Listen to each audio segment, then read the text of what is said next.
Please take your seats. The meeting is about to begin. Please stand by. We are going on air in 5, 4, 3, 2, 1. Good morning and welcome to the July 9th meeting of the Historic Preservation Board of the City of Miami Beach. Debbie, can I pass this on to you? Absolutely. Good morning, everyone. Welcome to the Historic Preservation Board meeting.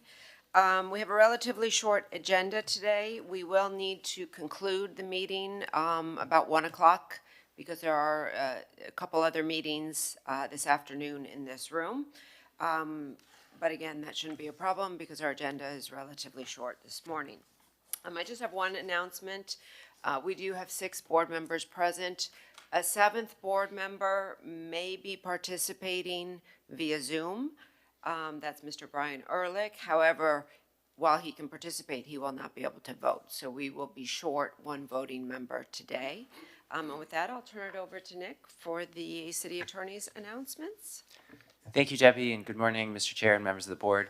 Today's meeting of the Historic Preservation Board will be conducted in a hybrid format with the board physically present in the commission chambers at Miami Beach City Hall and applicant staff and members of the public appearing either in person or virtually via Zoom. In order to participate in today's meeting virtually, the public may dial 1-888-475-4499 and enter the webinar ID, which is 817-4834-7488 pound, or log into the Zoom app and enter the webinar ID, which again is 817-4834-7488. If you're appearing on behalf of a business, a corporation, or another person, you need to register as a lobbyist with the city clerk's office. If you haven't registered yet, you should register before you speak to the board. You don't have to register as a lobbyist if you're speaking only on behalf of yourself and not any other party, or if you're testifying as an expert witness providing only scientific, technical, or other specialized information or testimony in this public meeting, or if you're appearing as a representative of a neighborhood association without any compensation or reimbursement for your appearance to express support of or opposition to any item. Expert witnesses and representatives of neighborhood associations shall, prior to appearing, disclose in writing to the city clerk their name, address, and the principal on whose behalf they are communicating. If you're an architect, attorney, or employee representing an applicant or an objector, you must register as a lobbyist. These rules apply whether you're appearing in favor of or against an item, or encouraging or arguing against its passage, defeat, modification, or continuance. And lastly, I'd like to swear in any members of the public or staff who will be testifying today. Please raise your right hands. Do you swear or affirm that the testimony you'll give in this proceeding is the truth, the whole truth, and nothing but the truth? Thank you. Okay, thank you, Nick. Mr. Chair, our first order of business this morning is the approval of the June 11th minutes. Okay, do we have a second? Second. All those in favor? Okay. Next, we do have one request that's dealing with HPB 230591. This is 1509 and 1515 Washington Avenue and 1500 Collins Avenue. This particular application has availed itself of a deferral. All applications can take advantage of a one-time deferral. What that means is this will come back before you, but it will be fully renoticed with the deferral date. I believe we will be renoticing this for the November meeting, but there's no action required by the board, as this is, all applicants are eligible for this one-time deferral. So I just wanted to make that announcement. So our first regular application this morning is a single-family home. The application number is HPB 240606. This is 1728 Lenox Avenue. An application has been filed requesting a certificate of appropriateness for the construction of a new single-family home on an existing vacant lot. One or more waivers and variances from the required setback, lot coverage, and yard encroachments. Again, this particular application is for a vacant lot located within the Palm View Local Historic District. The The applicant is proposing the construction of a new two-story, single-family home. The home has been designed in a contemporary style with contrasting materials and a stepped massing. Staff is supportive of the design of the home and has noted in our analysis that the massing is actually very successful. The home itself has been set back 30 feet from the front property line, which is generally consistent with the other single-family homes in the neighborhood. And I think what's really interesting is the second floor of the home has been set back additional 12 feet. So the second home kind of steps in as a 42-foot setback from the front property line. We have one design comment with regard to the design of the home, specific to the proposed Core 10 steel. We are asking the applicant to explore alternate materials that would be more consistent with the character of the neighborhood. Perhaps it could be a terracotta that you see throughout the city of Miami Beach in historic architecture, but also in contemporary architecture, and may be successful, but I think staff will be able to work with the applicant administratively to come up with a more appropriate material. The waiver that is being requested is specific to the two-story side elevation. The land development regulations require any two-story elevation not to exceed 50% of the lot depth or 60 feet in length. In this case, the two-story elevation along the north side is 83 feet, 8.5 inches long. This does exceed the requirement by over 23 feet, 8 inches. Staff does find that the recessed walls at the second level, however, do give visual relief, allow for the additional light and air, and satisfy the spirit of that code requirement, and we have no objection to the waiver. With regard to the variances, so there are four variances. The first two variances deal with the required setbacks. So the required setback from the south side is 7 foot 6 inches. The applicant is proposing to construct a covered terrace. That covered terrace is required to meet the main home setbacks, and they are proposing a 3 foot 5/8 of an inch setback. Second variance is the sum of the side yards. Because the south side is requesting a variance, the sum of the side yards will not equal 12 foot 6 inches, so that is the additional setback variance. The applicant is also requesting a variance to exceed by 2.7% the maximum permitted lot coverage. The maximum permitted lot coverage for this property is 30%. And finally, a variance to exceed by 34.3% the maximum permitted projection of an overhang into the required yard. And this is within the north and south yards. So again, variance number 2 is related to the setbacks, and specifically the portion of the project that is proposing that covered terrace at the southeast corner of the home. Variance 3 is for lot coverage, and that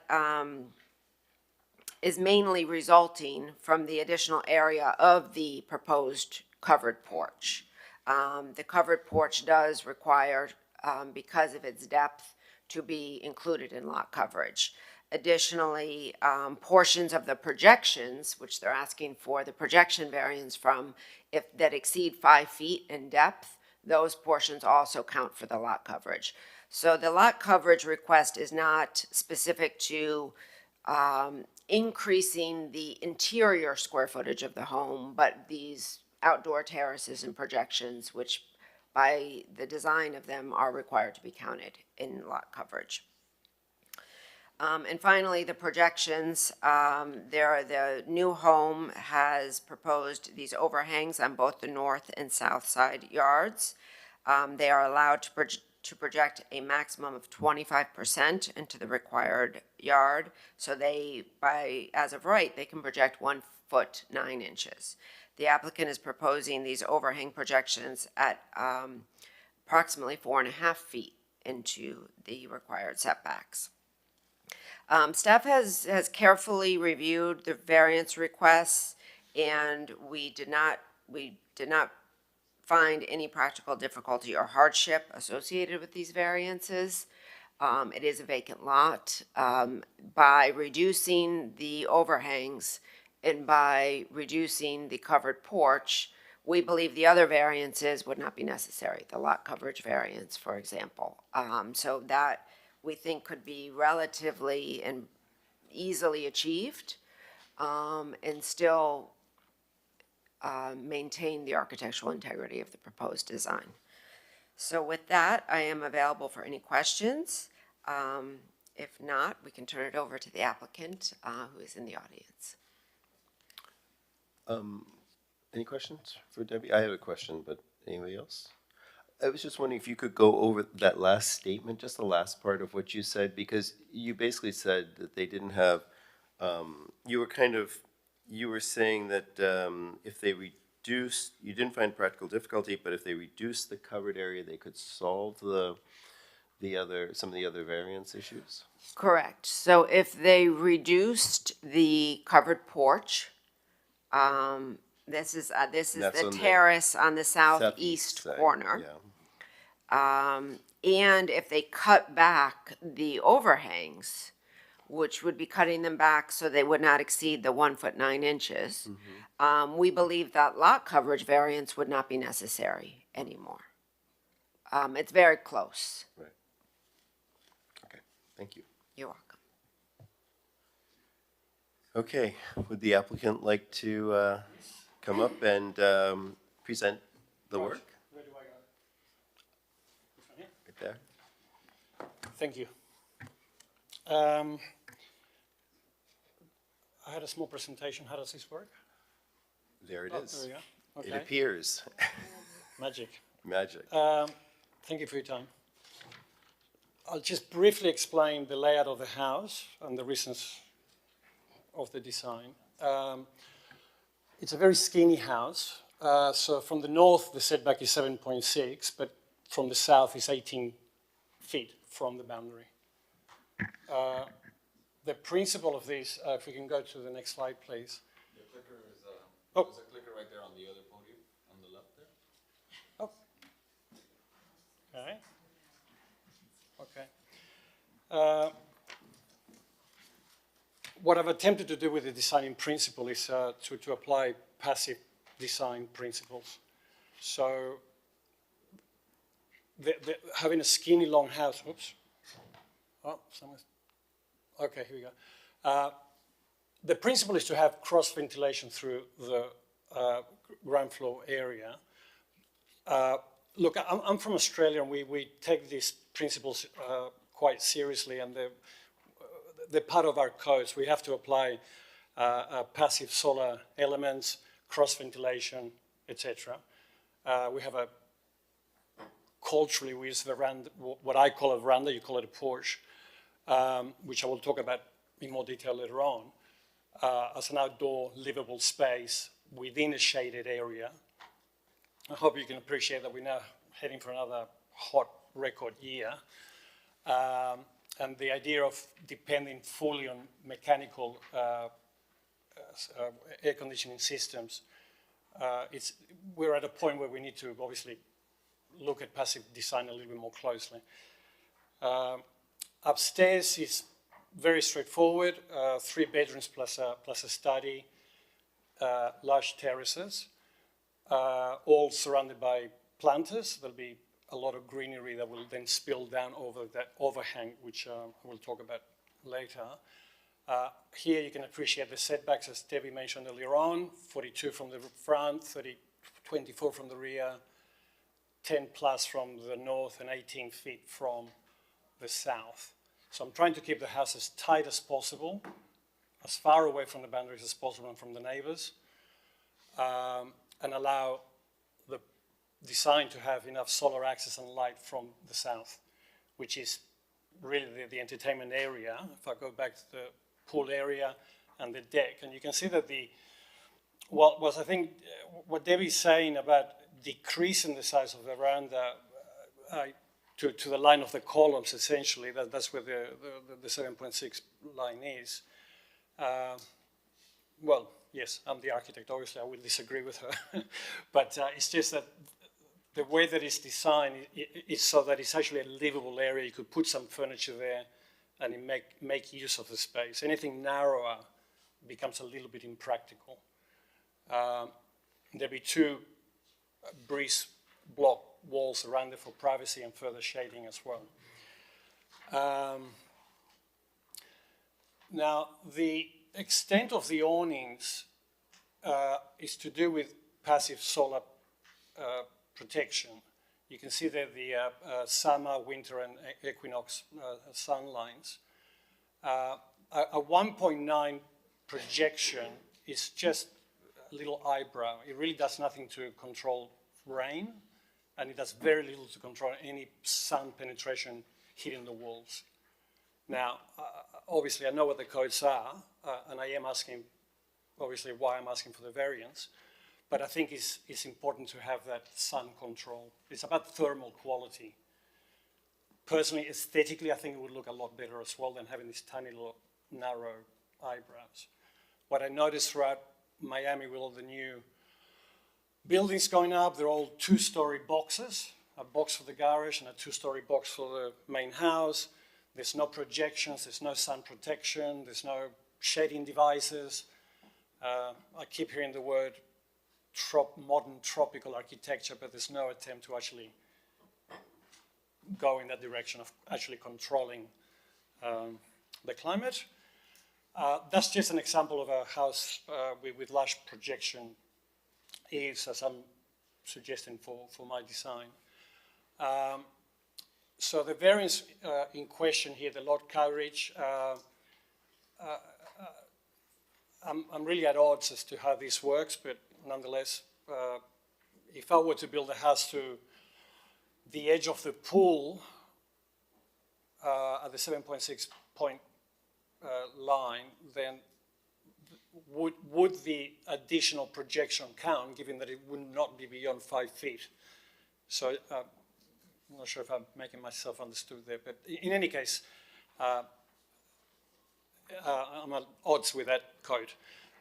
Okay, so yes, I am asking for that side setback to make that veranda a useful outdoor space, which essentially is the only living outdoor space that we have undercover. It would have a fan, so again, you're not depending on air conditioning. It is an outdoor space, obviously. It'll be shaded. Well, the awning request, I mean, we've already talked about this, is for the same reason, again, solar and rain control. I have spoken to the neighbor, to the owner of the property on the north, and he has given consent. There is a signed consent there. I have a copy here. He has no objections to the extension of the awning, the overhang projection. So he signed off on that. The owner to the south, I only managed to get hold of him. He lives in some other state. I spoke to him on Thursday or Friday. I sent him the drawings. He needed to talk to the other owners of the house. There are 9 of them. They're all family members, and he could not get hold of everyone. So I don't have a consent from him. Verbally, he loves the design. He gives consent to it because he feels that the property is going to give more value to his house. And he doesn't think that I'm asking too much. So verbally, he's okay with it. But as I said, there are 9 owners, and so you know, too late. Materials. Look, I've rethought after your comments the issue of corten steel, which is in the top right-hand corner, which is a type of red oxide color. The staircase sample below is also corten steel, so you can control the darkness of the material. I'm okay with discussing that and going for other options. I am asking for dark material because I feel that the second story will recede even further. And with all the greenery around it, I think it's going to somewhat disappear a little bit more. So effectively what you'll be reading is it will read more like a single-story house from the sense that that projection on the first floor and all that greenery, I believe, will scale down the height of the house. In any case, I think everybody knows breeze blocks. Every street in Miami has a breeze block somewhere. Concrete construction, obviously, it's all over Miami with new houses. I'm sorry, I don't know why these photos have shrunk so much. That house is going up in one of the islands in Venetian Islands, concrete breeze block effect. That one, which unfortunately is very small, which is the bottom one in the middle, that's 2038 Prairie Avenue. It's a two-story box on stilts. It's off the ground by one story with all the greenery over it. But in essence, it's a foam concrete house. That's what I'm trying to get at. So the materials will be concrete. I was thinking of corten steel for the top, but I'm tending perhaps going for a charred timber material. I'm not sure if you're familiar with charred timber, but that we can discuss. Just other examples of concrete houses, obviously with timber. Oops, sorry, corten steel. I don't know what's happening there. Breeze blocks. That's a type of little veranda effect, which is what I'm trying to get at with that my outdoor veranda. That's it for that. For those presentations, I don't know in your in the A3s that you have there, the plans. I'm not sure if you want to look at page 18 and 20 with the 3D modeling, so you can better see the massing of the house on both levels, and frankly, the projection that I'm asking for, I think is not unreasonable. Again, I just think that it will, make use of an outdoor space.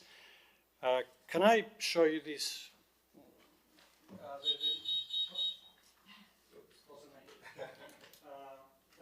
That's the effect of. Ricardo, you have to stay on the mic, sorry. So you can see that it's a veranda that's actually furnishable and usable. How much more time do you need? No, that's it. Okay, that was it. Okay. Sorry, Nick. Do you want the consent from the neighbor? Just hold on to that for a moment. I think at this point, we're going to see if the board members have any questions for you, and I guess we'll just go right around this way. Are those two Okay, different? yes. Are these the same or different? I think they're two of the same. Were they two of the They're same? both different, but different Oh, they're angles. different? Oh, they Different look, angles. oh, okay. I will pass them the other way. Anyway. My question is this a spec house or is this built specifically for someone? It was, I decided for myself, I was actually going to keep it, but given that there's some changes in our business. Yeah, because I saw there was a manager I will that had the sell it. same last name as the owners of the property in South America, I believe, or whatever. And so I just was wondering about that. And on page 18, are those four things that I see on the roof, on the same level that you have the solar panels, are those your air conditioning units? Well, yes, there'll be air conditioning units on the roof, there'll be solar panels. I am trying to achieve LEED certification, I hope to. So, and again, the projection, the overhang is going to help towards that. And solar panels, etc. Right. Yes. Thank you. Okay, thank you. Haskell, do you have any questions? Want us to come back to you? Okay. Did a couple of things. Good morning. I think your design is very interesting. I think the second level needs some additional work in order to make it, in my opinion, a little more compatible with the ground floor. It just looks like boxes have been placed with no detail to the roof line. But more importantly, even though the design is great, in my opinion, the house is just way too big for that lot. You're 1'9" from your southern property line, right? 1'9" is what I see on the section. No, not sure. Your pedestal is 1'9". The house has to be raised for, obviously for the. Section 3 on page A9.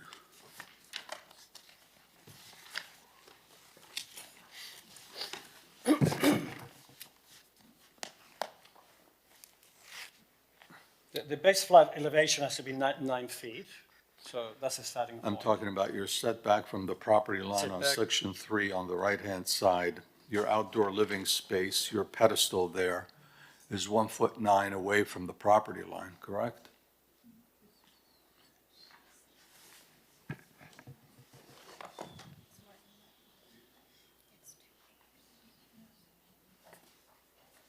No, I'm sorry, There's no I don't dimension there. think that's correct. Section 3, Section 3 Section 3, on page A-9. yes? I don't see any dimension on that, but when I look back, that is the dashed line. That is on. The dash line is the boundary. Hang on. You're talking about the projection of the overhang?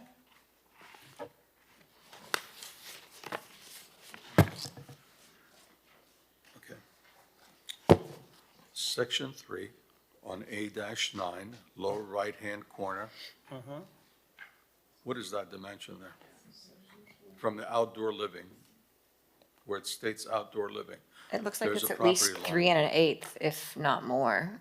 It'll be about 3 feet, 3 That's feet, 3 feet? 3 feet 1, thereabouts? It doesn't look like it's 3 feet according to the drawing. Looks more like closer to 2 feet. Well, And the reason I say that is because if you look at A2, you have a dashed line around the perimeter of the house, right? I think it's probably better if we go to the plan, have a look at, let me see, A2. On A2.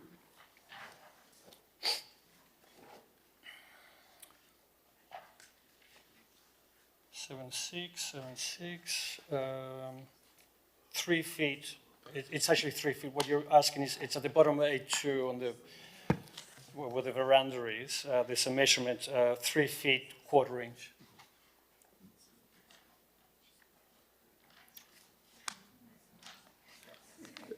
Okay, it calls it out there as 3 feet, but it doesn't look anywhere close to that in the section that you've drawn. That's what Look, I'm trying to get at. it may be a error in the actual section. Okay, so now you have a wall on top of that pedestal that's 3 feet away from the property line?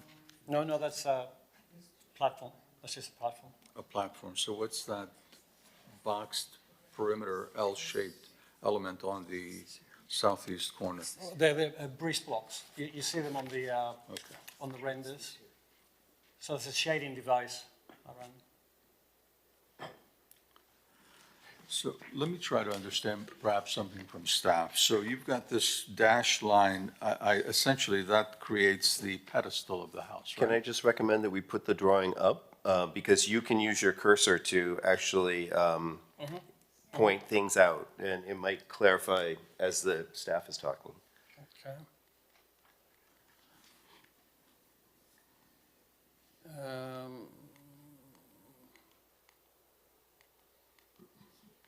Okay, not sure if it's that. Okay, how do you use this, the pointer? No, it's not a pointer, it's a cursor, it's a you're about to get technical expertise at a level usually unseen. It's only $800 an hour. Exactly. Okay, that's So fine. the- Okay, sure, of course. So Yeah, just- of course. You're referring to this area here, that's 3 feet, but that's a breeze block, for see-through breeze block. That whole area is what I call the veranda, you call it a porch. So yes. But that is the pedestal, if you will, of the house, Yes, yes, right? it's a deck area, It's a so deck, it's the same right. as a house, yeah, correct. Okay, so is that considered part of the lot coverage or not? Yes. Yes, any platform or terrace that exceeds 5 feet in depth, the portion that exceeds the 5 feet would be lot coverage. Right, so that is A3, that is the entire perimeter of the house, and we're saying somewhere in here that that is 3,700 square feet? It's pretty close within the limit. I can't recall offhand what it is. So you're 30, on page A11, right?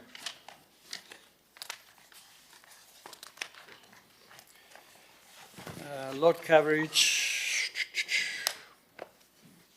On sheet A11, yeah. Well, lot coverage is below, it's 49%, so I'm actually below. so does that 3685 represent that perimeter line that I'm talking, that's the pedestal? So if I could clarify, Mr. Haskell, the A11 sheet is labeled incorrectly. Oh, That's actually a unit size diagram, so that's, my apologies. the lot coverage diagram is A13. And that shows the areas that are required to be counted in lot coverage for this particular plan. So you can see on A13 that 5-foot projection of the porch does not count, but that large 240 square foot extension beyond the 5 feet is included. I'm And so sorry, that's why should the 5 feet not, that area, why is it not counted? because the land development regulations exclude that, any covered porch or terrace, as long as it does not exceed 5 feet in depth, that area is excluded from lot coverage. The regulations specifically exclude that area. Meaning if he removed or cut back that terrace significantly, that his lot coverage variance would be very close to being eliminated. I think the calculations have not been provided to us in terms of, exactly what portions would be removed, but I think that he gets very close to the allowable lot coverage with the removal of that. I guess we're not going to debate that at this point. I won't debate that with you at this point, but what I see here in front of me is the lot is still being covered by this area that's around the entire perimeter of the house. Correct, and on the north side, there's a walkway. Again, walkways are permitted. That walkway would not count as lot coverage, but it is a elevated walkway. That walkway that you're referring to is elevation 8 or 9, right? What sheet are you on?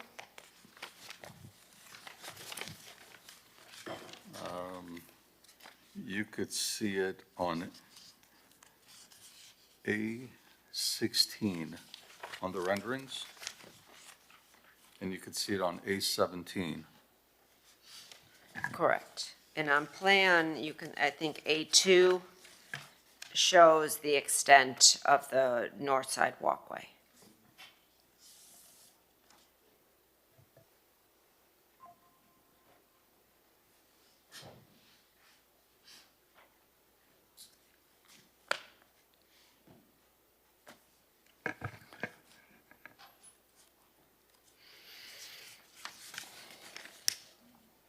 Well, I'll let someone else go if you have any other questions, if you will, and let me just get back. I'll reserve my time for later. Thanks.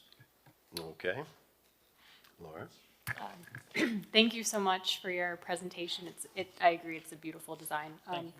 The variance 3 regarding the lot coverage, it seems like that's kind of the the basis for all of the other variances. I totally understand it's a skinny lot. It's very typical for Miami Beach to have this width. So I was just curious if you had looked at that in terms of the comment of practical difficulty from staff, given that it is a vacant lot. Well, look, I mean, worst comes to worst, I would have to cut it back to the 7.6 foot setback, which would be in line with the drainage of the pool. The pity, of course, is that, it provides a much less useful space, outdoor space.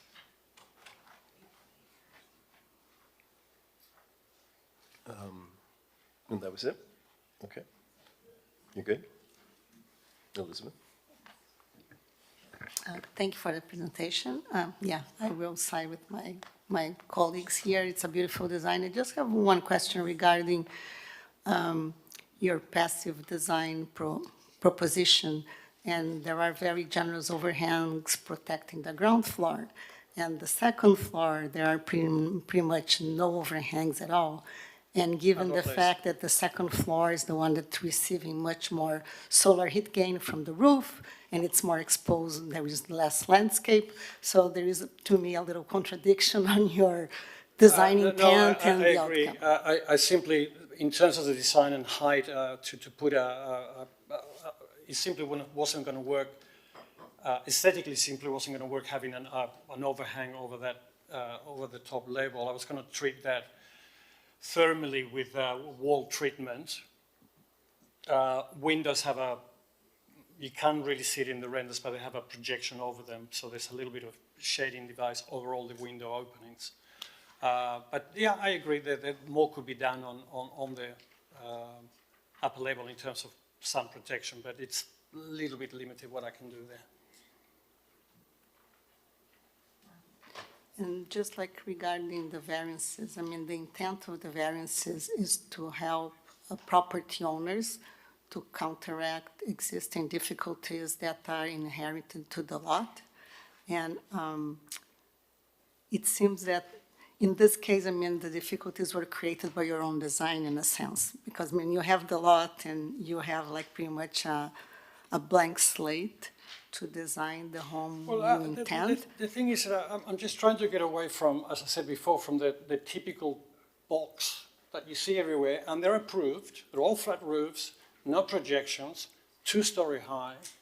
I had an opportunity, because we have a rear lane, to incorporate the garage at the rear, obviously, makes sense, but within the framework of the house, so it didn't appear to be a separate box. And of course, there's a roof terrace over that, otherwise it would count as floor area, floor space.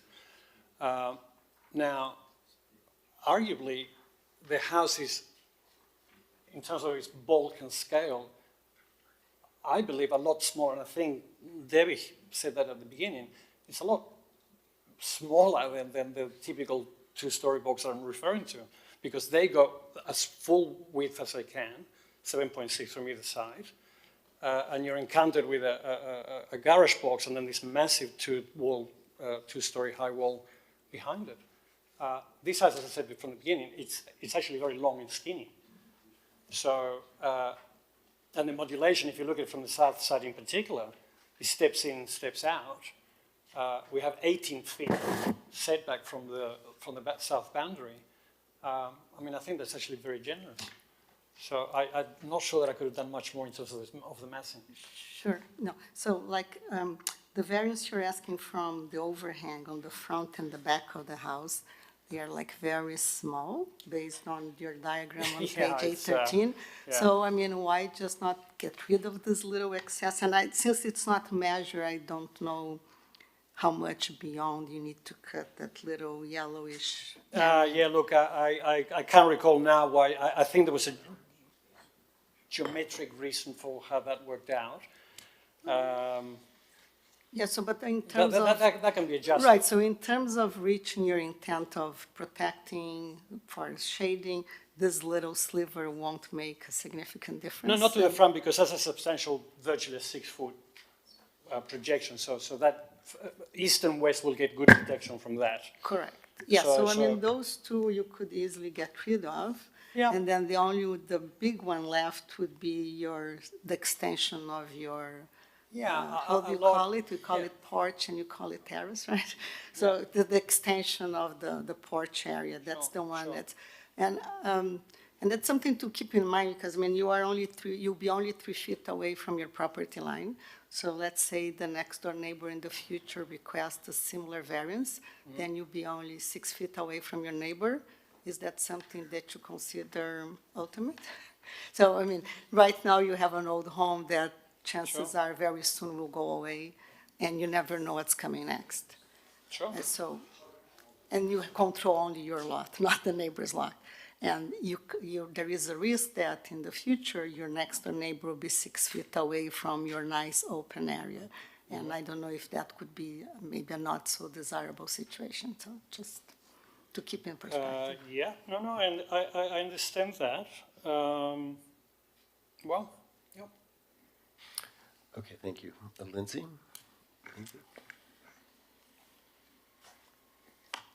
Just questions? Yep. I feel like most everything's been covered.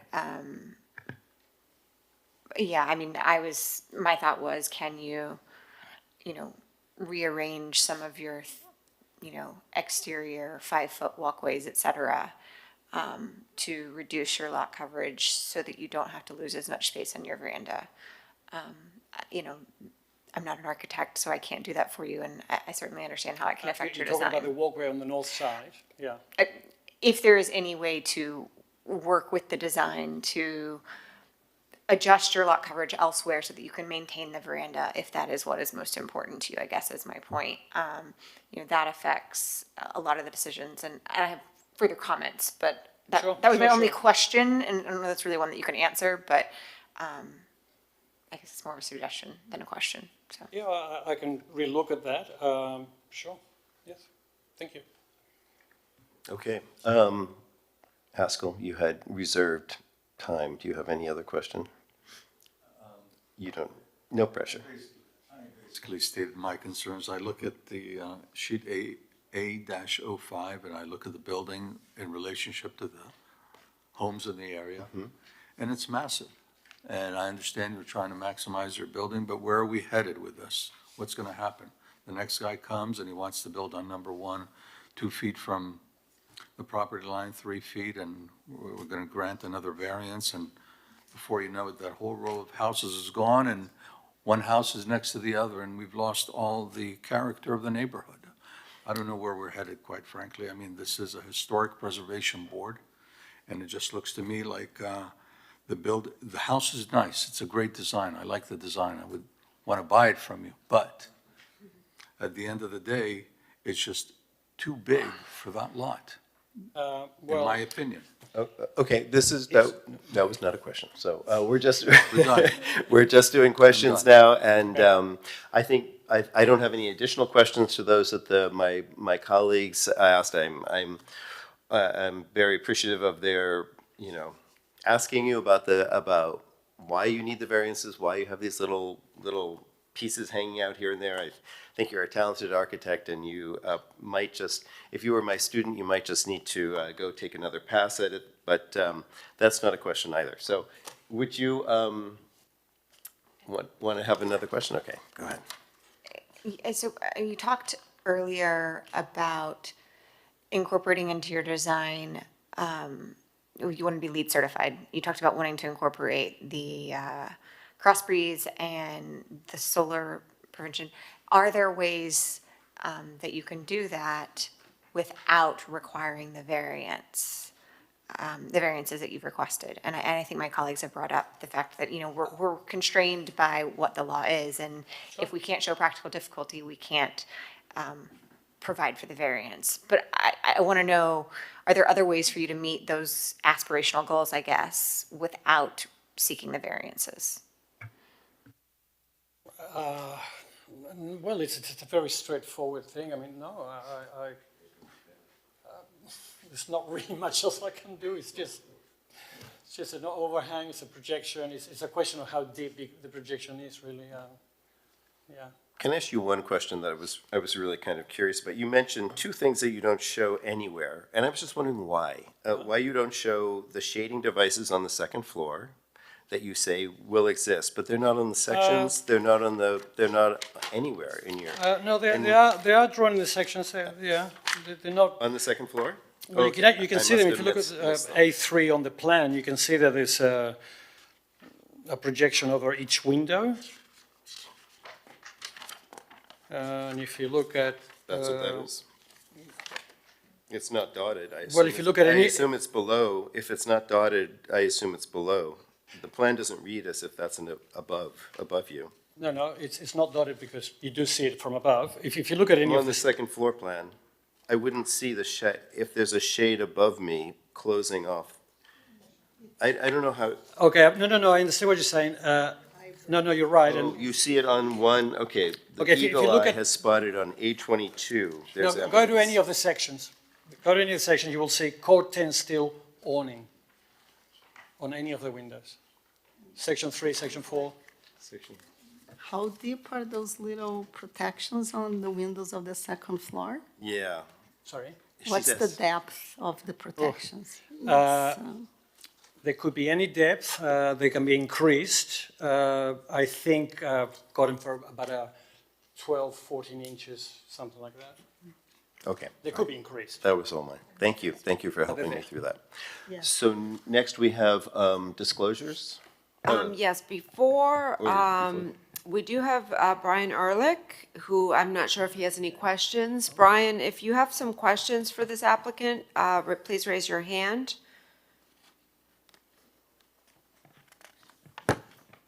Okay, I don't see that Brian has any questions, so you can move on to disclosures, and then we can open up the public comment.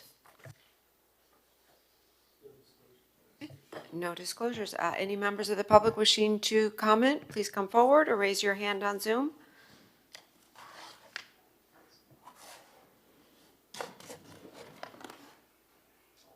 Yeah, if you could just take a seat, and then, yeah. Included and now the public. Okay, thank you, Chair.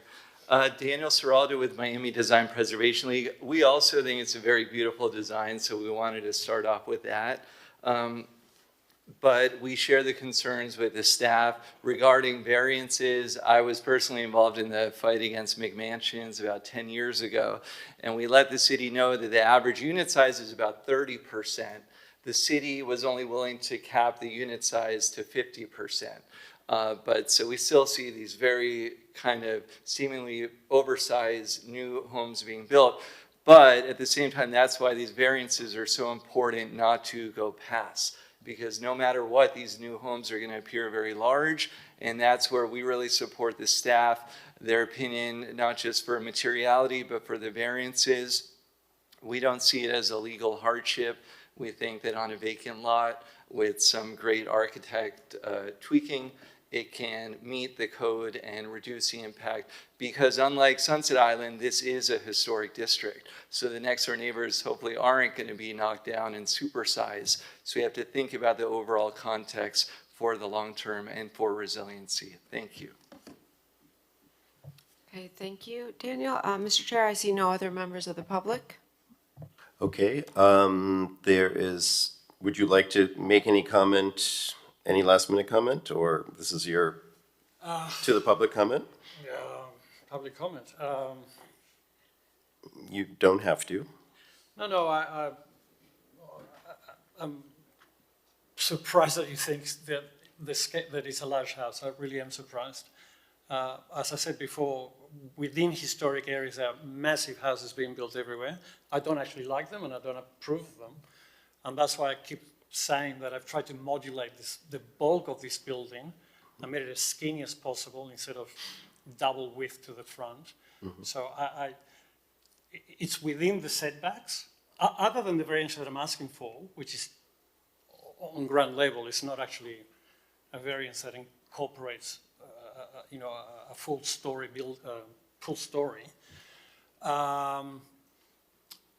It's within the height limits, it's within the setbacks, and more generous than the setbacks required.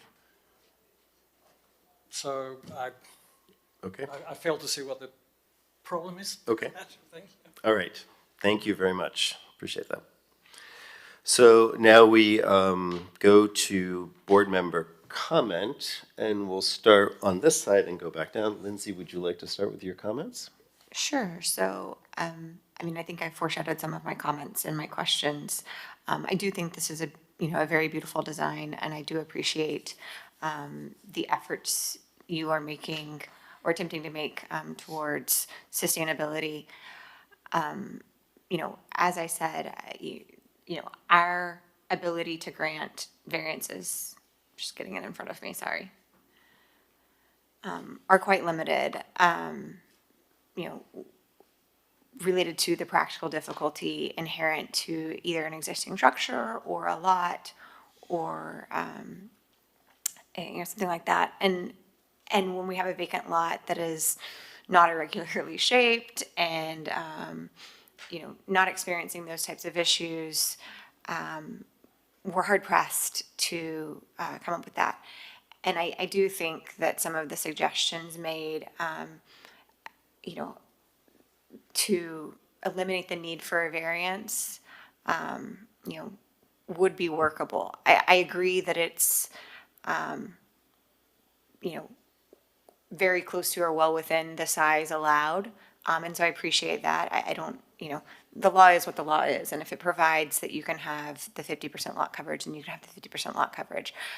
But I think what it boils down to is that, you have the ability on this clean slate to design a project that fits within the laws as written. And you mentioned, you come from Australia and all these things are part of your code. Well, the code here is that you have to meet certain things. And if you don't meet those things and you need to request a variance, you've got to show a practical difficulty. And I just don't see that we have that here. So, that's the issue that I have. Thank you, Elizabeth. Oh, I think I have somewhat, expressed my feelings towards the variances before. And I think the one that bothers me the most is the setback, the only 3-foot setback that you're requesting on the south property line next, because of the extended terrace. I think for me, this is one of the most difficult one to accept because it creates other issues of privacy and the reduced space between adjacent structures. Laura?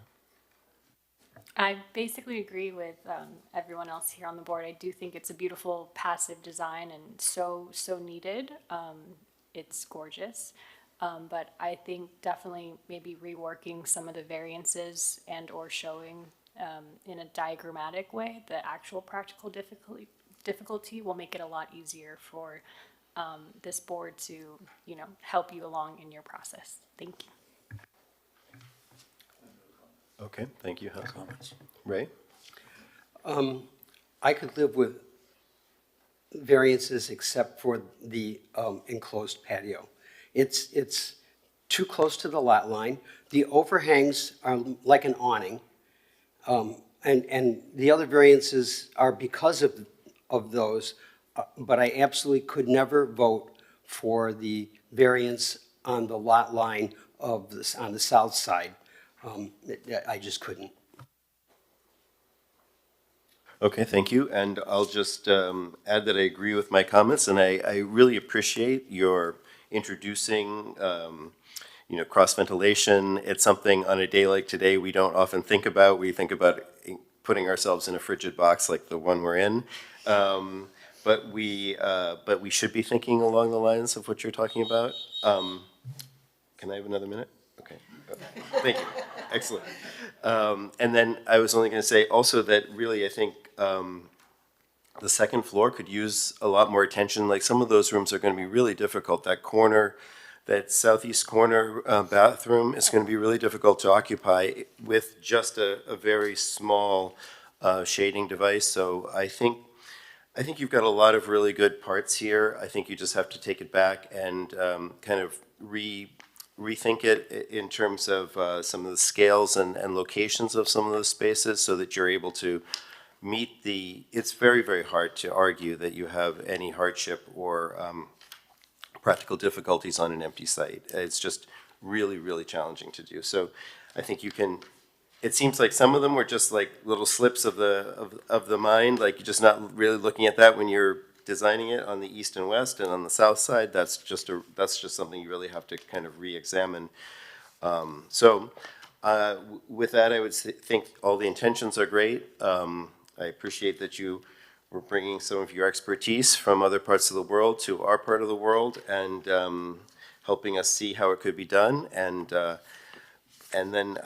But I do think that there are some, from my perspective, some things that really just need to be retooled here. And in your hands, it seems like very, very possible. So based on all yeah. the comments, I'd like to make a motion to continue. Okay, and this would be to the September meeting?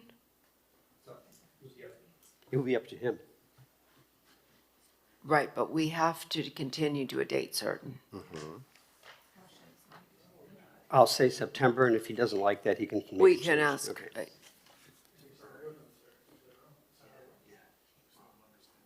Can I make a suggestion? Okay, for sure. I know it's not normal, but if there's an appetite to approve it without variances too, would that be something considered by the board versus deferring it till September? He Yeah, we have seems to see open it. to that too. I'm open to that. I mean, it gives me time to work on the variance. We need you on the, That would we be need the you on the point. microphone. But administrative. Sir, Oh, you gotta go on. Oh, sorry. Yeah, you have to go to the mic, yeah. I've been working on this for Yes, the go ahead. approval process for all sorts of reasons for about 18 months, Okay, maybe even going to 2 years. So I really need to get this going. okay, So if we can put the variances aside for now, then if you can approve it without the variances, then I'd like to move forward, yes. okay. If that's possible, I don't know So how how it does, works. Oh, I yeah, mean, that's Yeah, possible, the but how board- does, yeah, go ahead. the board can approve the certificate of appropriateness without approving Exactly. the variances. And then that would, though, require this, without the variances, in other words, it will only be it will only be buildable, or he'll get a permit if it, with The that. project with- would need to be The redesigned project to would be, need comply to with be the code. redesigned, or Right. wouldn't that need to come back to us, or would that be an administrative? You Debbie, could kind of do that's your that. call, yeah. Yeah, we think, we've looked at the plans and we do believe that the elimination of the variances could be achieved by just cutting everything back and Yeah. keeping the same design of all of the enclosed areas of the home. Okay. So your motion. So I'll withdraw the motion to Yeah. continue. Let's- And I will make a motion to accept the certificate of appropriateness. I'll second that motion. Okay, let me call the roll on that. Ms. Camargo, Yes. Ms. Weinstein Berman, Yes. Mr. Meyer? No. Ms. Lovell, Yes. Mr. Breslin, Yes. Mr. Stewart? Yeah, Okay, that's approved, and then we will need a motion for I the will, variances. I will move that we deny the variances requested. Do we need to do a separate motion for each variance, or can we deny them all in a whole? You can deny them all in one motion. Okay, so I will move that we deny all 3 variances requested. 4. 4. Is there a second? I'll second that. Okay, let me call the roll. Mr. Meyer? Ms. Camargo? Yes. wait. Yes. We're denying the variances. We're denying it. Okay, Okay, Ms. Weinstein Berman? Yes. Mr. Breslin? Yes. Ms. Lovell? Yes. Mr. Stewart? yes. Okay, so That the means we variances have denied been the denied. variances. The variances are Correct. denied, right? With the exception of one person on the board. Correct. I have not approved, no. So No, it's not okay. If that's, then I misunderstood. No, no. the motion was to deny the variance, so The So motion was to deny the variances. I apologize, I didn't pick that up. The motion is denied, but I support denying the variance. okay, so it Okay, we'll- passes, we'll it note passes that. unanimously. Okay, thank you. Thank you, Ricardo. Thank you all. Thank you very much.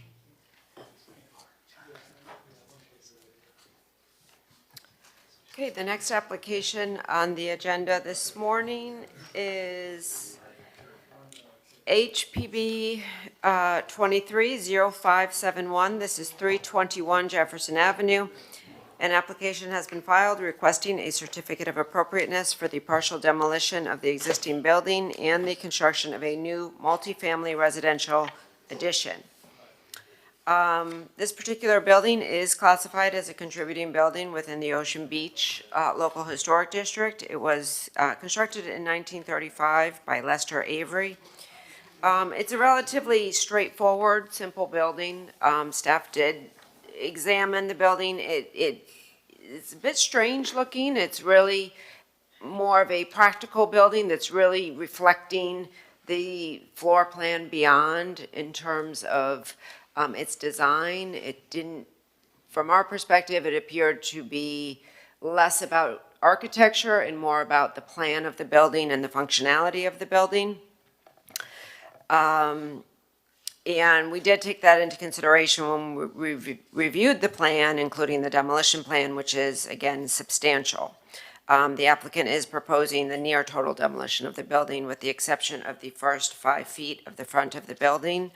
This is somewhat unorthodox, but staff did believe it was important to at least maintain that one-story scale on the street and how that front yard integrates with the urban realm in terms of, if you look at the buildings within this neighborhood, specifically to either side, they have that low scale at the street level as well as open porches, which this building does have. So we thought that that was important to maintain the character of the district. So we are generally supportive of the demolition and the restoration plan for the front facade. However, we do have some comments.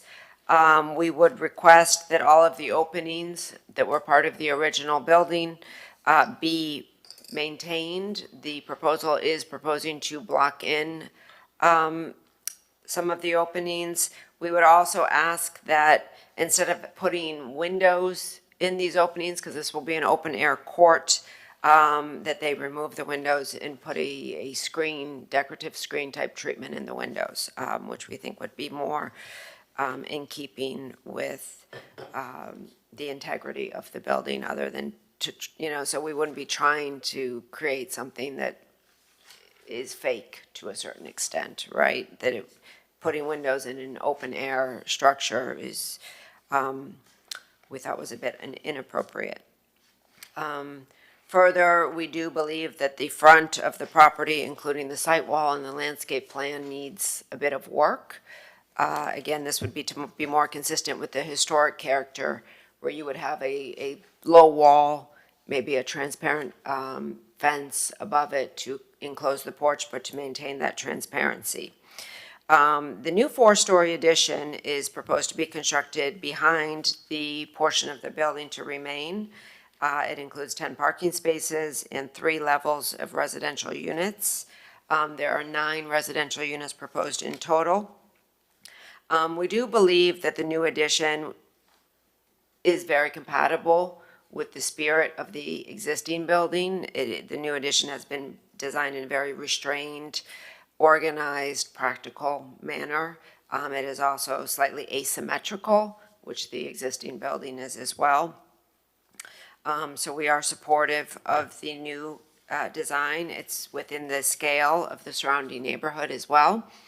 There are no requests for waivers and there are no requests for variances as part of this application, and we are recommending approval subject to the conditions in our draft order.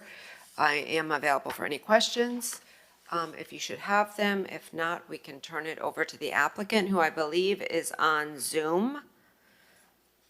So just to the applicant, if you would like to give your presentation, please raise your hand. Are there any questions for Debbie about this? No? Any questions? I was just going to ask you if you could just go over one more time kind of some of the internal debate that you had with staff about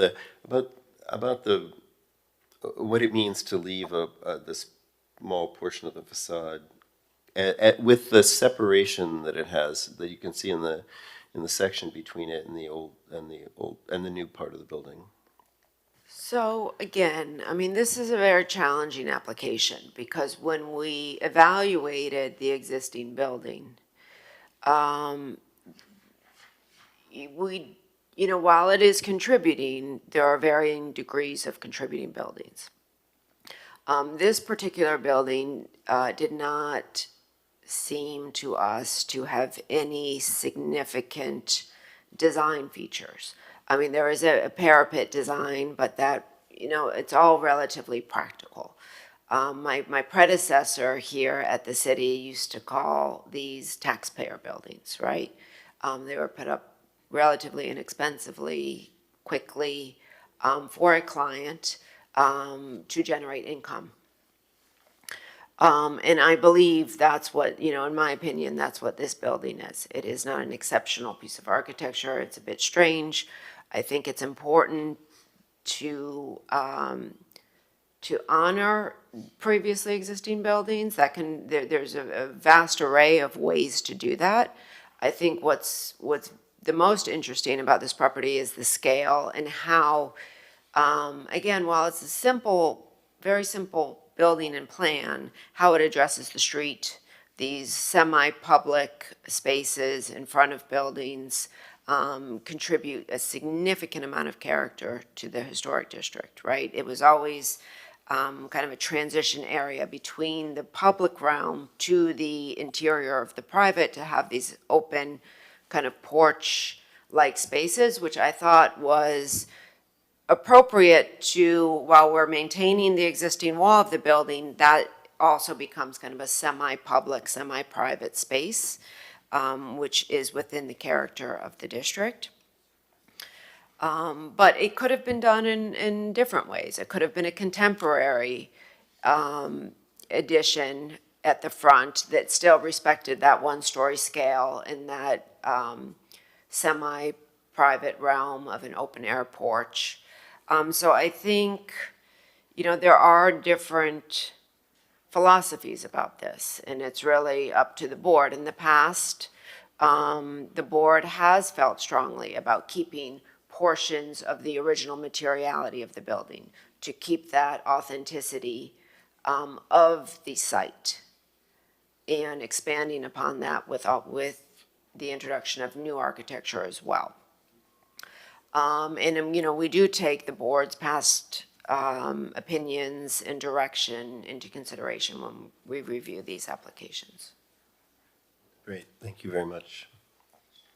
So is the applicant raising their hand for a presentation? Yes, I saw a minute ago, Owner, sorry, I don't have my glasses on. Owner, would you Yes. like to give your presentation? Good morning. Hi, I'm sorry, before you begin, do you swear that or affirm that the testimony you'll give in this proceeding is the truth, the whole truth, and nothing but the truth? I do. Thank you, and please state your name for the record, and you have 10 minutes for your presentation. My name is Bey Saragat. And am I losing you? I don't see the screen anymore. No, you can proceed. Well said, everything that she explained about the project. This building as what we have here really is not contributing. I don't know why it is considered contributing, because it has no architectural design or style. The band on the front building was even added in 1990s. The arches are nothing of the Art Deco design that you're trying to preserve. It really is an addition that is unnecessary. But we put it there because as we discussion with the staff recommended for us, the only way to go forward is to keep the wall. If that's the case, we keep it, which we have presented as such.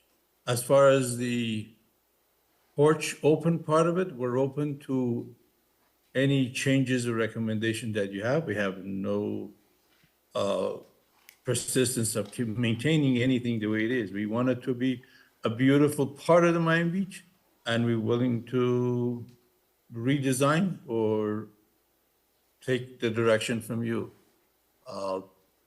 But I would appreciate if you guys allow us to eliminate the wall altogether and just make a beautiful building as it is, similar to the neighborhood. That's pretty much what I have to say. Okay, thank you. Are there any questions for the applicant? Lindsay? You mentioned a band that was added in 1995. Yes, this, the top band on the wall, on the front wall, that was addition in 1990s, yeah, 95, 96.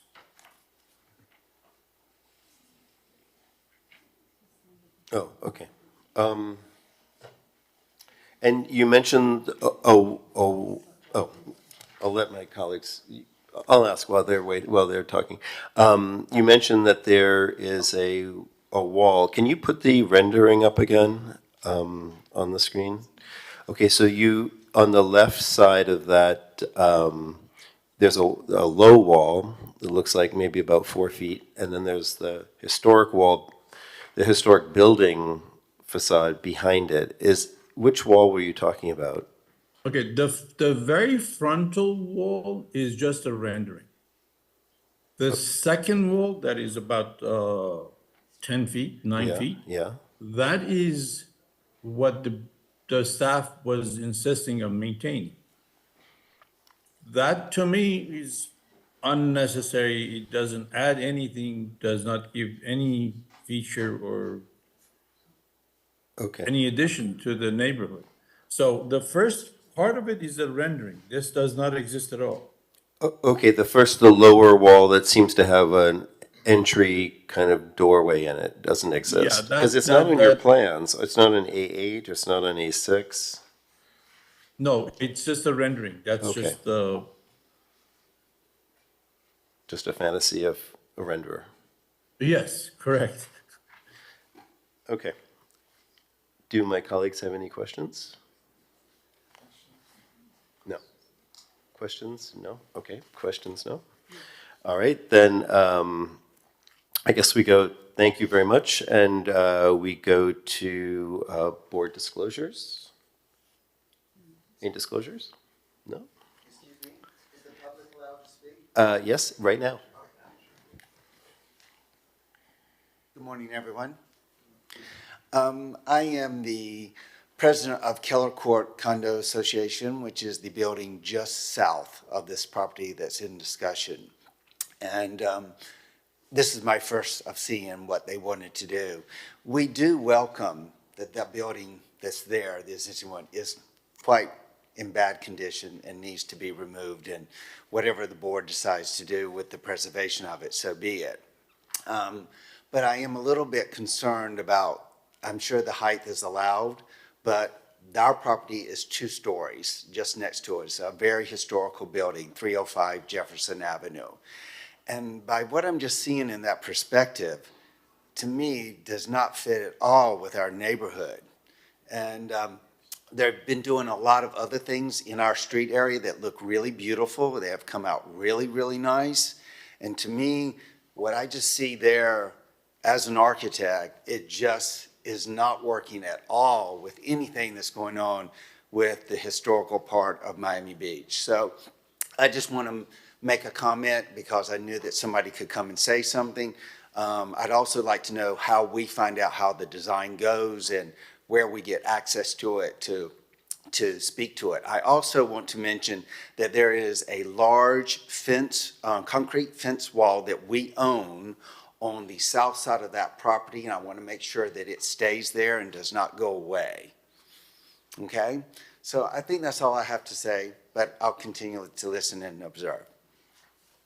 Thank you very much. Can I add something here? Just let's wait for, we're just in public hearing, and then I'll come back to you, okay? Don't go away. Yes, hi, Daniel Serraldo with Miami Design Preservation League. So first off, in response to what I just heard from the owner, I have just sent all of you a photo from the 1950s verifying that the parapet was there all along. I don't know why it's being said that that's not the case and that it was added in 1995.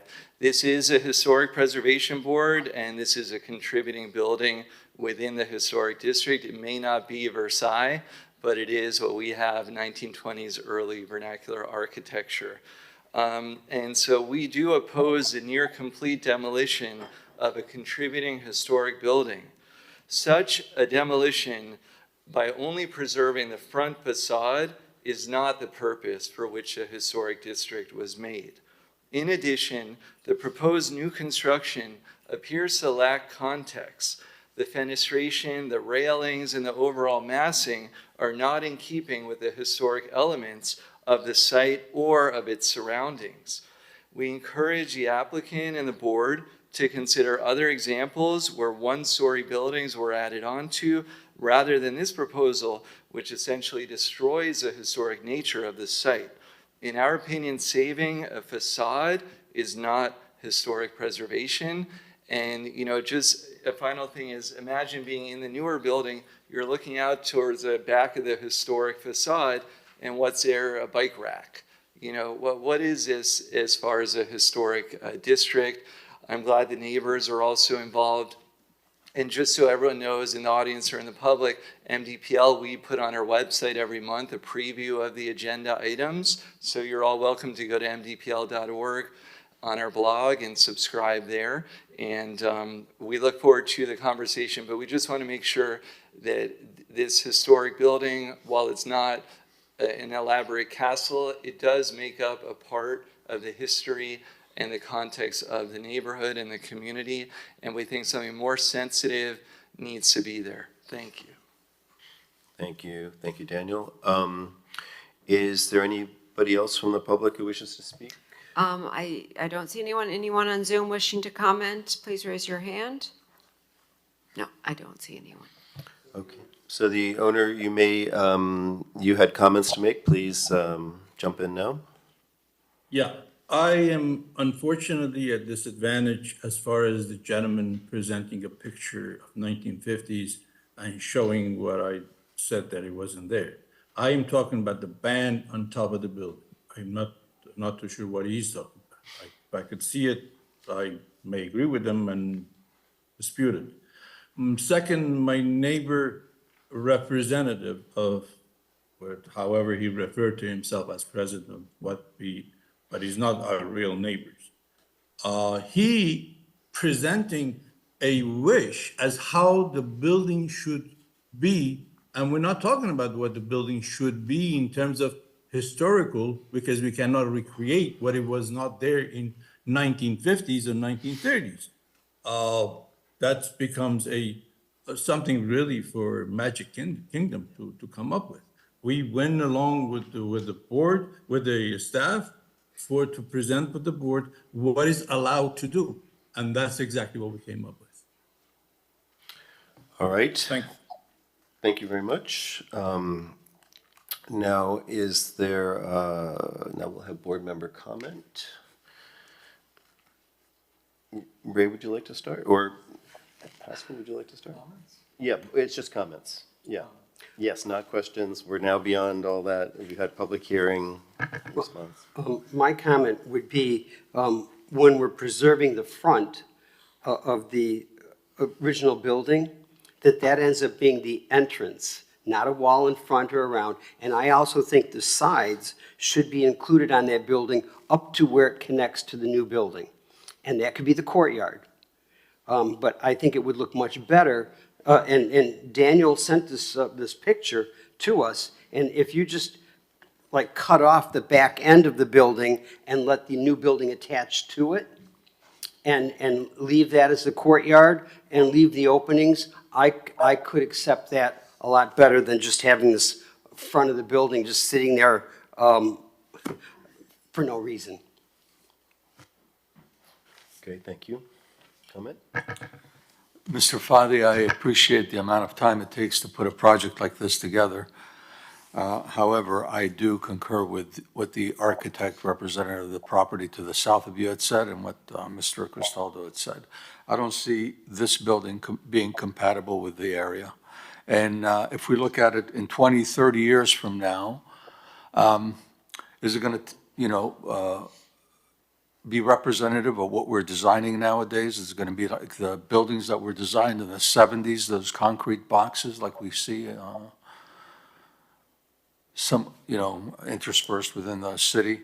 This, to me, this design, you're looking at the north and south elevations that are blank walls with just window openings. No treatment to the windows whatsoever. No treatment to the facade on the east or west side of the building.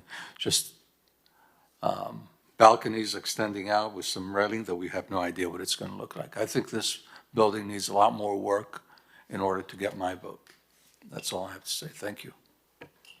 Thank you. Elizabeth?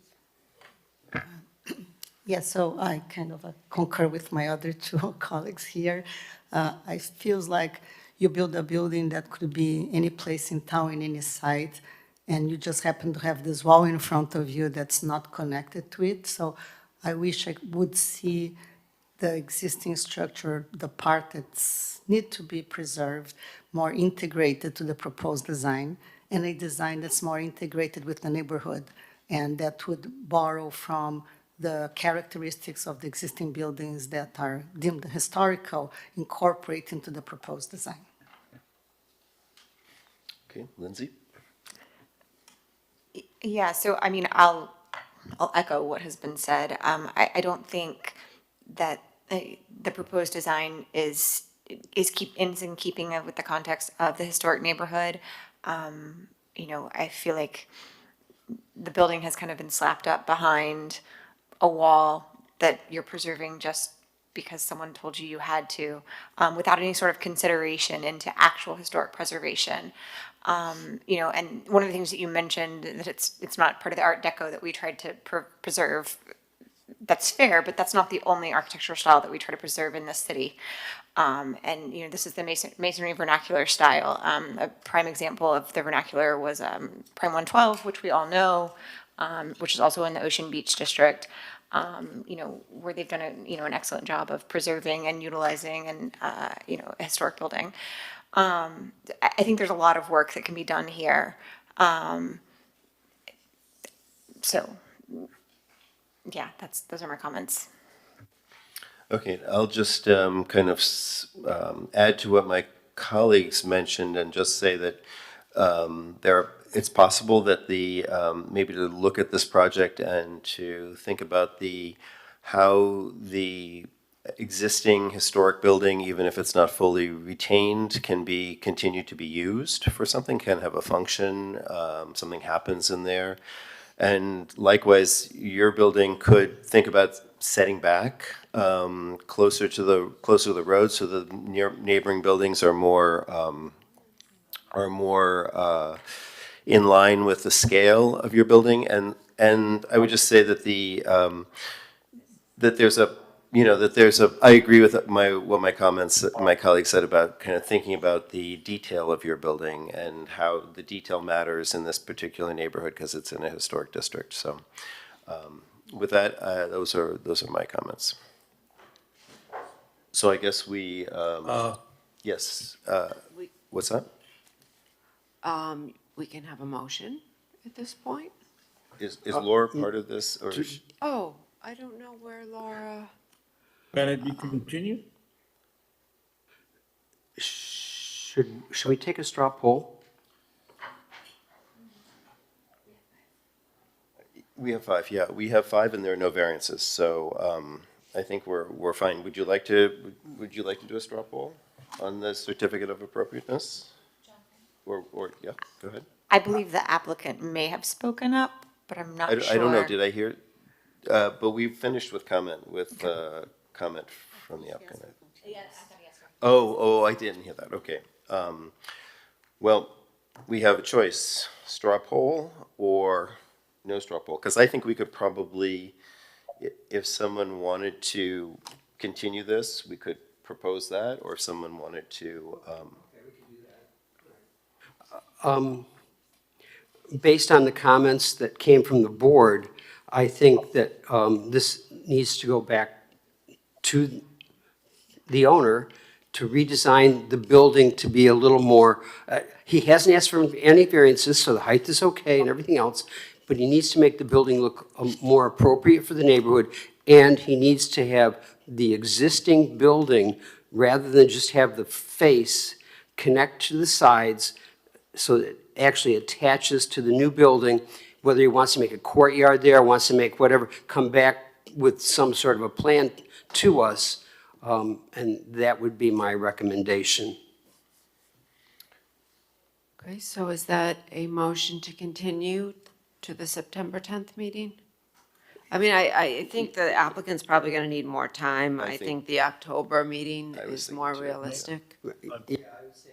I would say continue to the October September. meeting with our comments to make it a better project. Okay, is there a second? Okay, all those in favor? Aye. Okay, so the application has been continued to the October 8th meeting. Thank you.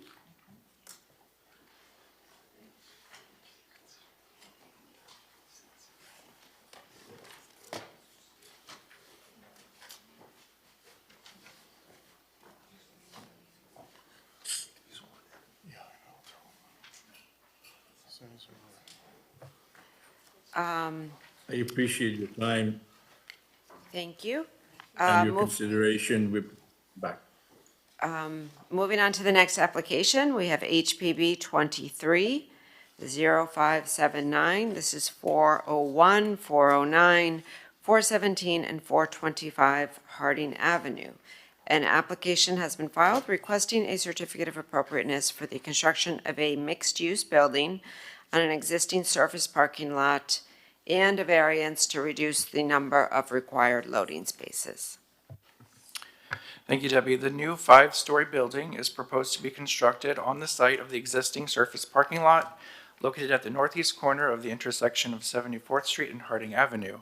The new structure consists of 2-story townhomes along Harding Avenue, ground-level retail along 74th Street, as well as 3 levels of office space and 69 parking spaces.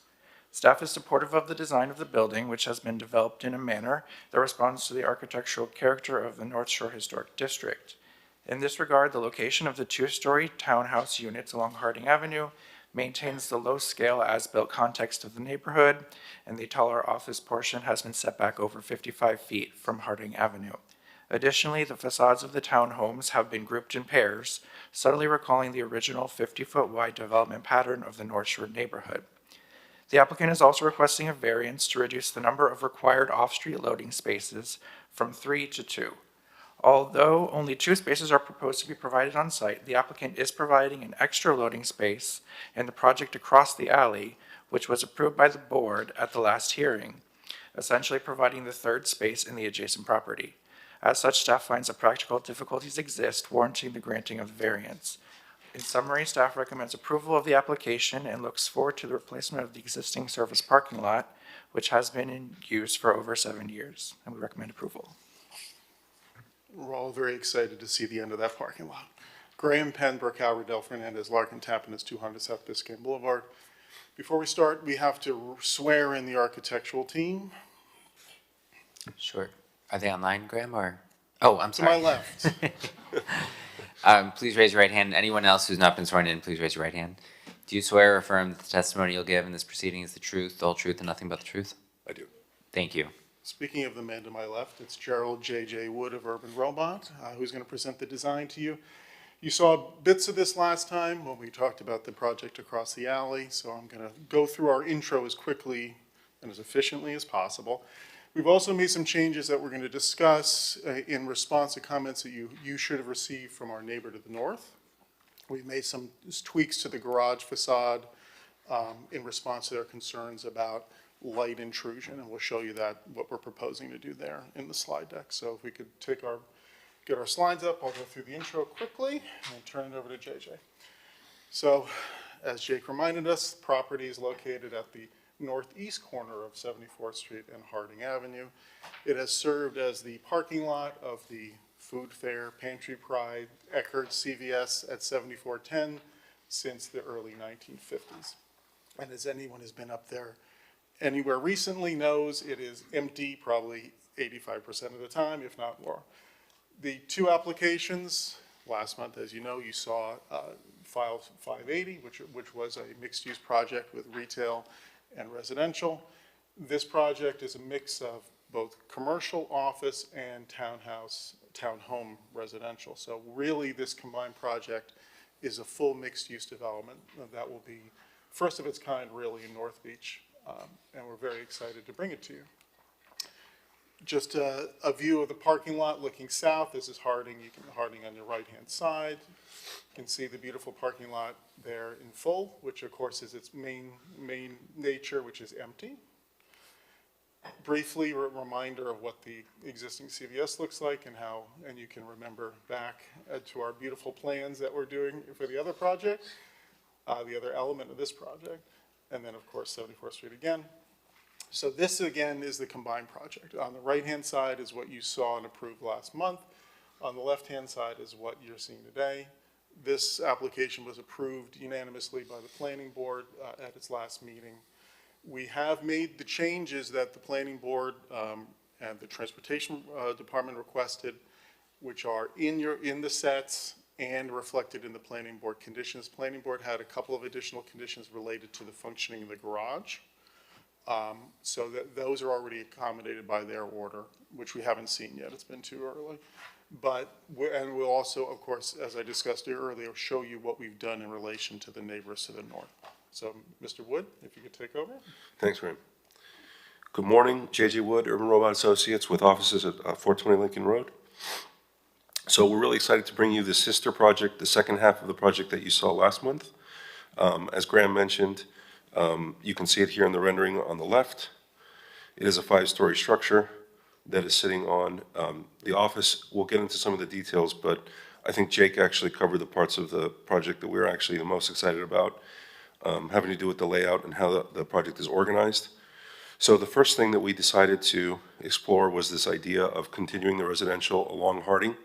Harding has that character, the North Shore District has that character of these developments that are sort of in blocks of 50-foot wide developments. And so we said, okay, well, we have a lot that's a lot longer than 50 feet. So how do we kind of break that down? And the idea was to incorporate townhouses so we can have residential sort of on the ground. They're 2-story townhouses, so you have light and air off of the Harding Avenue. And the whole idea was that we can agglomerate these and kind of group these together so that you have 2 at a time, and it ends up being right about the 50-foot width. We're setting back, there's basically an area for planting in between each grouping of townhouse, and that sort of keeps the character of Harding Avenue kind of preserved, even though we have such a large site with such a large opportunity to do something bigger. So you can see here on Harding, the office structure, the 3 stories of office are set back, as Jake mentioned, more than 55 feet from Harding. So really the office structure is kind of, does not have that much of a visual presence along Harding, which we thought was important because, again, we didn't want to kind of ruin that character. We wanted to work with that as much as we could. So all the rest of the parking and everything is kind of tucked away behind off of the alley and off of 74th, which we'll get to in a second in the plans.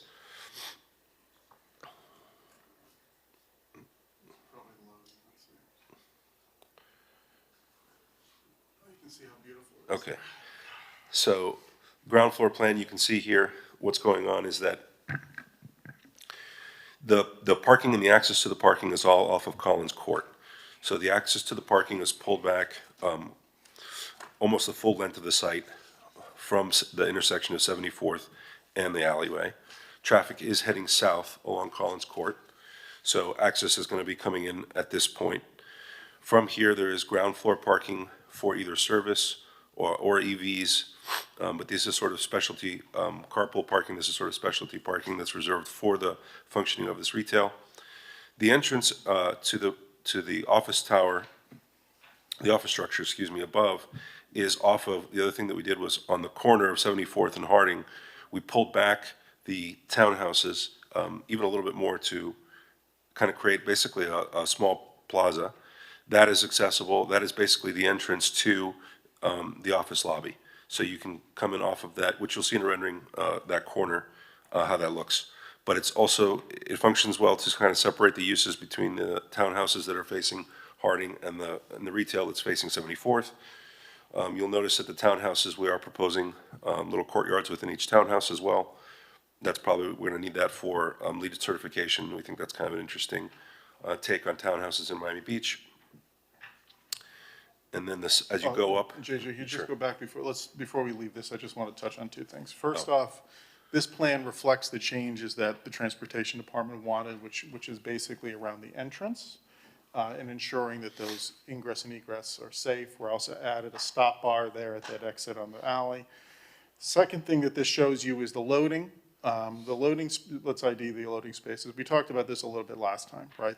We have provided 2 loading spaces in 7410, which are 20 feet away across the alley, exactly across. So overall, the project, as Debbie and Jake indicated, will meet its loading requirement. Sorry to interrupt. That's okay. Important details.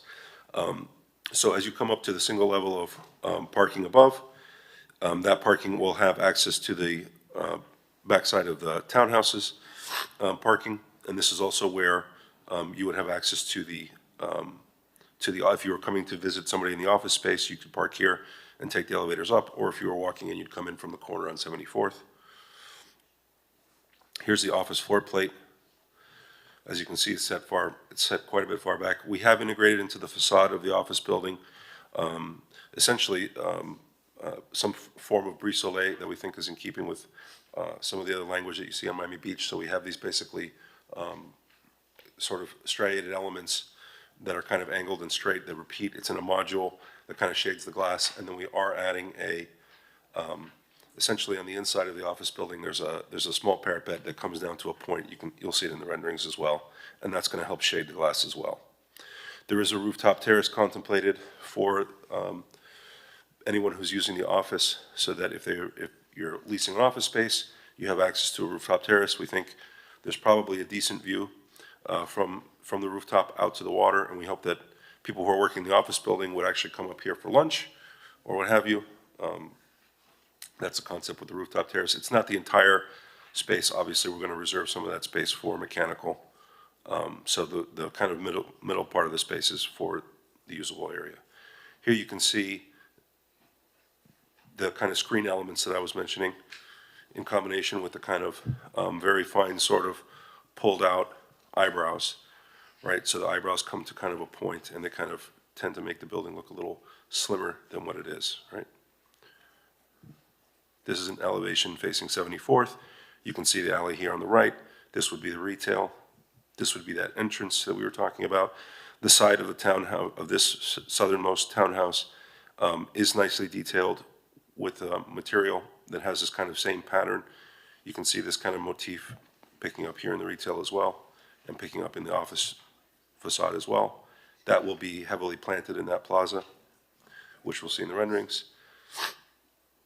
This is an elevation from the alleyway, not terribly interesting. Here's the elevation of the townhomes facing Harding, so you can see they're grouped together in groups of 2 to kind of preserve that 50-foot width. And then here's the section, which I think really is what we're the happiest with, what we're the most proud of, I think, is basically finding a way to kind of preserve that corridor of Harding while still incorporating an office structure behind. That's meant to be Class A office for this area of North Beach. As Graham mentioned, it is a true mixed-use project. So here on the facade, we have integrated, on the north side, we've raised this wall to incorporate heavier screening elements for whatever parking is going on. How much more time do you need? 2 minutes. 2 minutes. Okay, thanks. So these are the changes in response to the neighbor's concern, right? We've raised that parapet on and solidified that parapet on the north side of the garage to ensure that no lights can ever go through. You can see how tall that is. It's taller than a SUV. It's 7 feet from the garage floor. Right. You can see Here's a more detail of it. We've also added some scoring to the facade. and then along that north side. So we are setting back 5 feet voluntarily, even though the setback that's required is actually 0. We're setting back 5 feet voluntarily to kind of incorporate planting and to, again, sort of give some relief from the neighbors so that they don't have this kind of imposing garage sitting right next to their structure. So this is sort of the elevation or this kind of rendering showing this is the small plaza that I was talking about, heavily screened. This is the kind of stonework facade that we're contemplating here on the south side of this particular townhouse. The townhouse design is meant to be contemporary. It is not meant to be something that's historic. It is new construction. It is an empty lot. So again, we're kind of working within this motif of these sort of angled screens, but it is very simple. It is meant to be very simple and clean and light. There's a lot of glass and there's a lot of light that are meant to come into these townhomes, which we're very excited to see that type of product available on Miami Beach. And you can see, again, this motif is picking up in the facade of the office building behind. This is the kind of entry into the alleyway. And I think that brings it. So that's our presentation. We're here, of course, for your questions, and I'd like to reserve time for rebuttal. We'd ask for your approval based on staff's recommended order. Thank you. Okay, thank you very much. Are there questions for the applicant? Ray, would you like to start? My only question might be is why did you choose to only have the townhouses accessible from the inside and not along the street? And you don't even have any landscaping along the street. So when you're walking down the sidewalk, you know, you've got this glass wall on this side, you got a tree over here, but there should be planters or something underneath, you know, the windows or something just to soften it up. I mean, to me, it's way too commercial looking to walk down the sidewalk and have a wall of a townhouse right there. Right. So I think it's a good comment. Actually, so if you look at this detail, this section, the glass is actually set back, I think it's about 3 feet. There's a frame of in the rendering, you can kind of see here, what we call the frame. There's like an architectural frame, this element. It's sort of like, this is basically an eyebrow that's projecting proud of the glass. So the glass is set back about 3 feet. In between that 3 feet, there is planting on the ground floor. It's not terribly clear. You can see it. Showing in a rendering, but it's not showing on. You can see it on probably the landscape plan, and here in this section, there's that space right here. Yeah, L200 shows it clearly if we go to. Oh, L200. So what you're saying is there is some landscape? Yes. Yes. And then as far as accessibility off of Harding, originally, we tried to do it off of Harding, actually. But with the requirements of the resiliency code, we cannot get a stair to come into the unit. And what happens is that there's a stoop and then there's a requirement for the stair, and then it just becomes, you eat up into about half the depth of the townhouse anyway. It's something like 10 or 12 feet by the time you get into your unit. And so it just became unworkable. So we were worried that we were gonna have to scrap the townhouses. We actually figured out that we could bring it in from the rear, from the parking. You can see it here on, yep. All right. Haskell? Sure. Haskell, do you have any? I just want to commend the architect on nice work. I think it's a nice project. It's compatible with the surroundings and nice selection of materials and well laid out. A lot of thought into it. Thank you. Okay, anybody else have questions? We're this side. Elizabeth, do you have questions? A question or a comment, but we can make it a question. It's good now.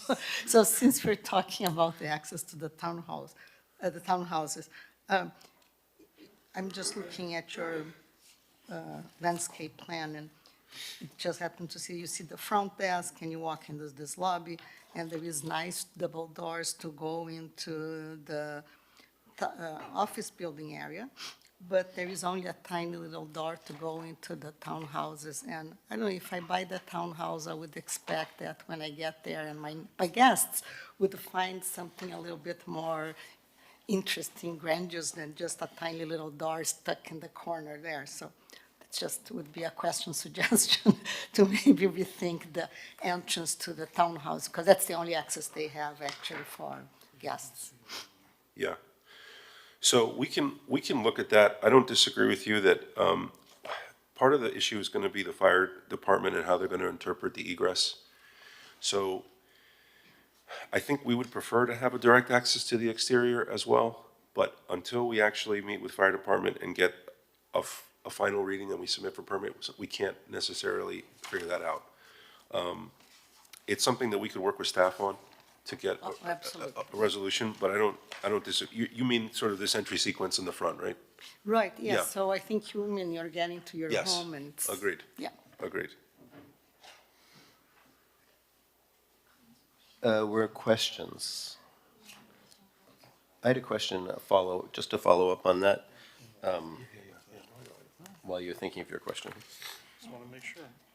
I was just going to ask, I was also going to ask what Elizabeth's question, but I was going to ask it slightly differently, like about accessibility, because is it true that those are Yes. raised up? Yes. So on the first floor, you have to go up steps. Is everybody, and I notice you're able to enter your townhouse on the second floor as well. Is that your accessible entrance? That's the accessible entrance. And is there an elevator in each townhouse? Is So that the what you're gonna have? townhouses just have to be FHA compliant, not ADA compliant. Got it, okay. So that's basically the short answer. They have to be able to be retrofit with an elevator if somebody came in and did it. So that's also Got it. partially why the courtyard is there. Yeah, exactly, that's what I figured. Yep. Okay. Yeah, so there wasn't a slide that you showed before that you said you had some scoring above and could you just elaborate a little bit better? Because I mean, I have no idea what the scoring you're referring. The scoring was, here. Like that was the slide. Yeah, so this was on the parapet wall that we added on the north that's screening the parking lights. We also decided to score the stucco so that it's not just a blank wall either. It's at least something in keeping with the motif that we've kind of. So that's like developed. exposed concrete with the scoring formed in it? No, this would be stucco scoring. Okay.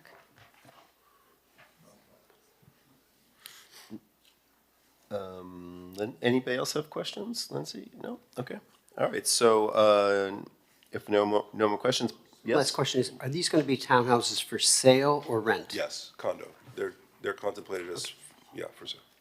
And are there any board disclosures? No? Yes? I met with the applicant prior to their other application, and we discussed this at a high level. Okay, thank you very much. And now, public hearing.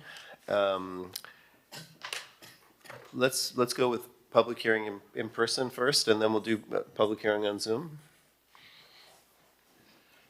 Hi, Board. Thank you. Daniel Serraldo with Miami Design Preservation League. We do support this project subject to staff recommendations. We are thankful that they are addressing the issues of the neighbors at Maimo on the beach to the north. It sounds like it's been done sufficiently. I did want to mention that the Maimo on the Beach building was featured in the movie Moonlight, which is one of the great movies that really highlighted North Beach in 2016 while we were all starting the preservation efforts there. And so we're thankful to them for accommodating the neighbors' concerns about the parking. I didn't actually notice the part about the townhouse not being accessible from the street. It's interesting. I think of New York, where you've got beautiful brownstones with steps 10 feet high, and it seems to work. I'm a little concerned personally about a design where you can access from the street, but I'll leave that up to you all to decide. But overall, we are happy with the new proposal. Thank you. Thank you. Is there anybody on Zoom? See none, no. All right, then we're closing the public hearing component and going to board member comment. Would anybody like to start with a comment? It's a great design, and I'm pleased with it. Thank you. Okay. Haskell, would you have anything you'd like to say? No questions? I said what I said. It's a beautiful design. I support it. Laura? thank you so much for the presentation. I think it's so well thought out and will really complement the area. Thank you to the ownership and design, the whole team, for investing in this area. Truly, I think it'll be a fantastic project. Thank you. Thank you. Elizabeth? Yes, I have a comment. I am a little bit concerned with the monolithic nature of the facades of the townhouses. There were like two renderings that you showed the context elevations, and in one of them you see the wall that's the side of the townhouses, and across the street there is like an older building that has like a more detailed facade and structure. Yeah, so on the top one, if you see on the other side of the street, you see the older building that has a more fine scale, fine detailed in the scale and the facade of it. And then you have this blank wall there. I understand, I mean, the heights match, but I think this becomes more like a very stark wall that you decorate and try to soften with landscape. But I wish I could see something that has more detail and more in tune with the adjacent buildings. And you see the same thing along Harding, because you have like this continuous facade that if you don't pay attention could be a commercial building, but happens to be a residential. So I wish we could see a little bit more of breaking down that monolithic nature of it. And I don't know, I mean, I understand that you have a plan for the accessibility, but maybe adding access from the street could be a way to break down that facade, but I'm not trying to design your project. It was just something that crossed my mind. Okay, thank you. Yeah, so I mean, I also missed the fact that there was no opening to the street side. I can appreciate, obviously, that, you know, you've got quite a bit of height there for resiliency purposes, and that makes it more difficult. I do wish that there was some sort of, well, I take it back. I'm like wavering on whether I want the access. You know, if on one hand, I think that perhaps it like makes people more active residents of a neighborhood if they're coming and going, potentially, right, out of a front entrance, foot traffic, that sort of thing. I think Daniel might have hinted at this, you know, if there are no openings, is there enough traffic there, and what type of activity does that invite on that side where there is no, you know, ingress and egress? That said, that's just kind of my personal thought and comment, and I thought I'd share that. I do think you have done a beautiful design, as we've discussed, and, you know, I think, you know, other than that, it's really, really going to be a great addition to the neighborhood, so thank you. Thanks. And I'll just add, I think it's a very thoughtful project. I appreciate that you're bringing these down. I also, you know, I noticed the neighbor just to the north does not have access to the street. There's a separate entrance. I mean, you come into the building off the street, but it's not uncommon for historic buildings not to have direct street access, for you to take a corridor or walkway in through the building to get direct access to the building. And yeah, I think it's going to be an amazing addition to our community. So thank you. Thank you. And with that, do we have a motion from anybody? I think we're. Go ahead, Lindsay. Oh. No, I just want to ask Elizabeth? a question. Yes, So okay. some of the comments that we all add to the conversation, how do we include that You in can the ask. part of the approval process, or we just? Well, maybe they can be something that staff would be able to work with the applicant on, if you're specific about what you'd like to see happen, or? Yeah, and I apologize because it's a beautiful design, but I hate to impose that, but on the other hand, hopefully this project will be there for the next 100 years, and I think we all should be. I want to be happy every time I drive by and say, I approve this project. There are some that I drive by and I hate myself for having approved it in the past. So I want to make sure this one is not one of those. So I would really encourage them to take a look at that. Do you want to just re-articulate what your interests are? I'm sorry, do you want to say anything? Or just, I think we've kind of closed just let us work through this just for a second, then if we have questions, we'll get back to you. Yes, so I can try to word it. I would like them to study the facades of the townhouse, trying to incorporate some more, breaking down the scale of them. Okay. And was there a motion that was going to come forth? Well, the only thing about the townhouses and the access from the street, the sales are going to prove whether people want to buy it without having access to the street. You know, that, I mean, if I were going to have a townhouse, I wouldn't want to have to go through a lobby and guess, you know, how they're going to come to visit and stuff like that. But that's just me. You might find enough people to say, we love not having anybody be able to come up and knock on our door. Okay, so do I have a motion from anybody? Would you like to make a motion where you include your comment in? Okay, so I'll make a motion to approve the project with staff comments and my recommendation of studying the elevations of the townhouses to break the scale. Is there a second? Anything else? Debbie, is that okay for staff? Yes, so Okay. that would be further developing the elevations of the townhouses in a manner that would break down the scale. That could be done with horizontals. That Yes. could be done with Yeah. solid Mhm. portions, yeah. Anybody second? I'll second the motion. Okay. Okay, and this is for the certificate of appropriateness. Let me call the roll. Mr. Breslin? Yes. Ms. Weinstein Berman? No. Mr. Meyer? Yes. Ms. Lovell? Yes. Ms. Carmago? Yes. Mr. Stewart? Yes.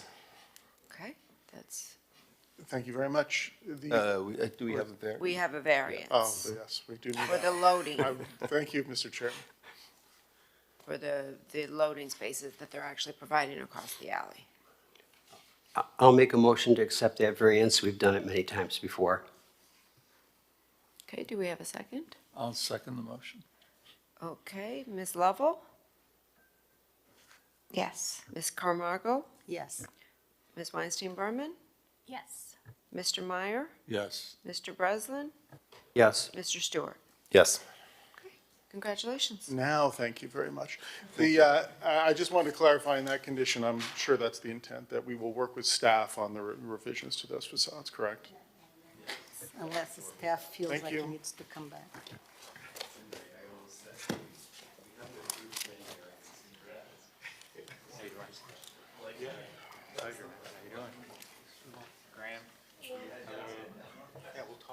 Okay, Mr. Chair, we have one last item today, which is a discussion item. This is specific to the RPS 4 zoning district that is in the south of Fifth Ocean Beach Historic District. So I'll just give a brief intro and then turn it over to the applicant for this. There is a proposal that would increase the height within this area of the city. This is very directly related to a ballot question that was approved by the voters in 2022. That ballot question was ultimately approved, and it was to increase the FAR, the floor area that can be built, up to a 0.75 additional FAR for properties that are going to convert transient uses to full-time residential uses. Again, that was approved by the voters. And since that time, the applicant, I've met with them. They're working on a design for the Marriott Stanton project at 161 Ocean Drive. And during the development of that project, they have realized that they would like to request additional height in order to mass the new building at the 2.75 FAR. The currently allowed height, and this is interesting for this district, for oceanfront properties, if you have a contributing building and that contributing building is to be retained. Your current allowable height is 75 feet. If you do not have a contributing building on the site, your maximum allowable height is 100 feet.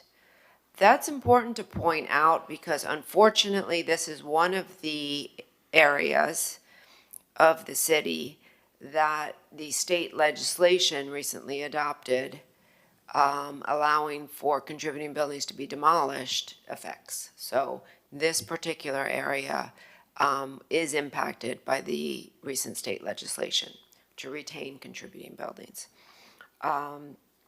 Staff has not made any formal recommendations with regard to the new proposed project. This discussion today is not specific to the new project. That will come before you, and we'll have plenty of time to discuss the architecture, the massing, and the scale of that property. But they are asking for a recommendation to the mayor and city commission with regard to a potential height increase. So this is a more broad topic today.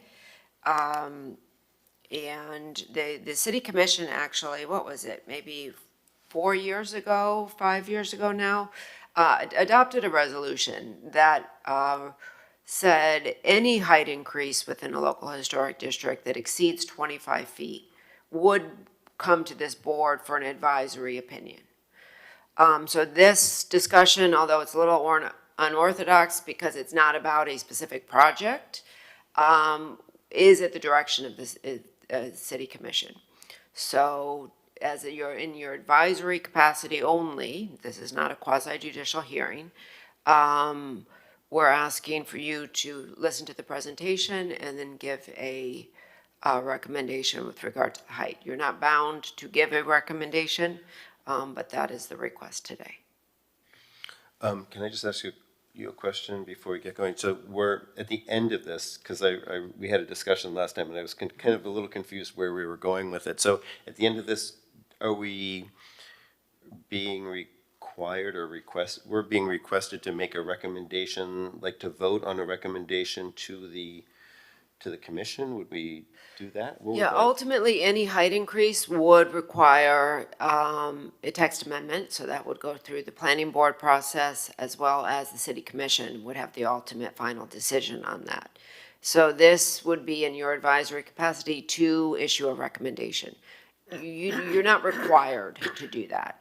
Certainly, we will transmit any comments or any other discussion similar to the discussion on the Clevelander property. Right. The board determined that they did not make a formal recommendation, and that's also acceptable.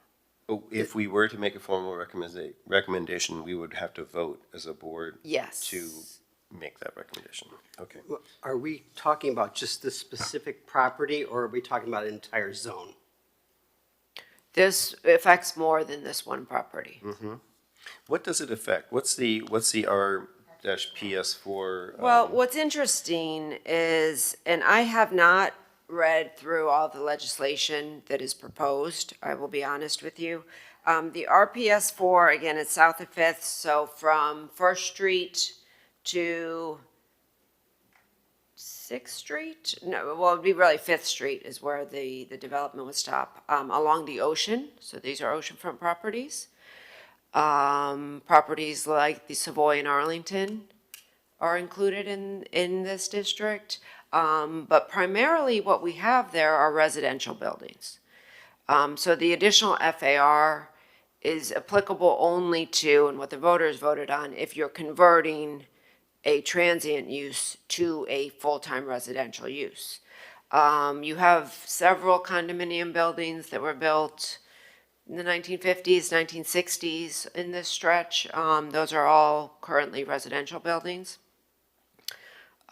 So basically they're asking us to, or emit an opinion, if they could extend the legislation from transient to residential and make it applicable to transient. Is that correct? No, they are not proposing a hotel there? The increase in FAR and I believe their proposed height amendment is tied specifically to an incentive to provide only long-term residential. Okay, so No the project transient. is not the hotel project, it's a residential? Correct. Okay, all right, sorry. Correct. And our PS4 is along the ocean, which means that it is on the, it's adjacent to the control line, the coastal control line. Correct. Which means that it has is differently kind of considered. Correct. Which means that any historic property can be torn down and. Yes. But what about the height at the control? Is there any, can you be at any height, or is it, do you have to match a height that's in a certain radius, or how does that? For the state legislation that was passed, that says that the new construction requires coming before this board, and the board would review it in accordance with the criteria, but that the maximum allowable height and FAR be approved. The maximum allowable height is currently, if you have a contributing building on the site. So if you're gonna keep your contributing building, you're not demolishing it. Right. 75. 75. If you do demolish it, you get 100. But with the new legislation, can't you go to a height that's? No, that's a live local. That's a live That's local. a Got it. separate. Okay. Right, so the general rule would be that you can build up to, obviously subject to approval by the HPB, but you could build up to the maximum allowable height for this district unless you're proposing a live local project, in which case you could build to the maximum height within a mile of the property, which now would be 150 feet. Yeah, okay. All right, sorry, you guys. So we just, any questions for staff? I was just gonna, all right. Ready for the presentation? Yep. Thank you, Ms. Tackett, city staff, Chris Pinellas and Nizen Kazan from Ackerman LLP. Law office is located at 98 Southeast 7th Street. Mr. Kazan fell ill this morning. He's sick, so I am here in his place. You're gonna have to deal with me, unfortunately. I'm joined, we're here on behalf of Colmar Investments LLC, the owners of the Marriott Staten in south of 5th. Today here with me is the principal of the project, Colin Gorsuch, who's leading the design. And we wanted to start off the presentation just by showing kind of the existing improvement. This is the historic building that's on site today. It's a two-story property. This is the Staten, and this is the contributing building that is currently on property. And I just wanted to briefly go through the history here of where we are with this proposal and this project. As Ms. Taggett pointed out, this previously had gone through a public outreach process and FAR referendum previously when that was part of the city charter. That process has since then been preempted by the state. FAR incentives no longer go, or FAR items no longer go to referendum. They are adopted by a 6/7 vote now by the commission.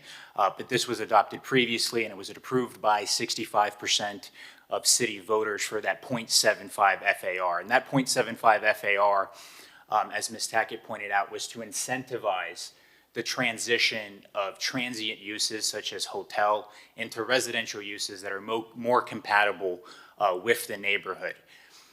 We went back, after the FAR approval at referendum and the adoption by the city commission that May, we went back, we started studying the project and the site, taking into consideration the existing historic structure, its maintenance, and how to really mass the project to make it feasible and accomplish our goals.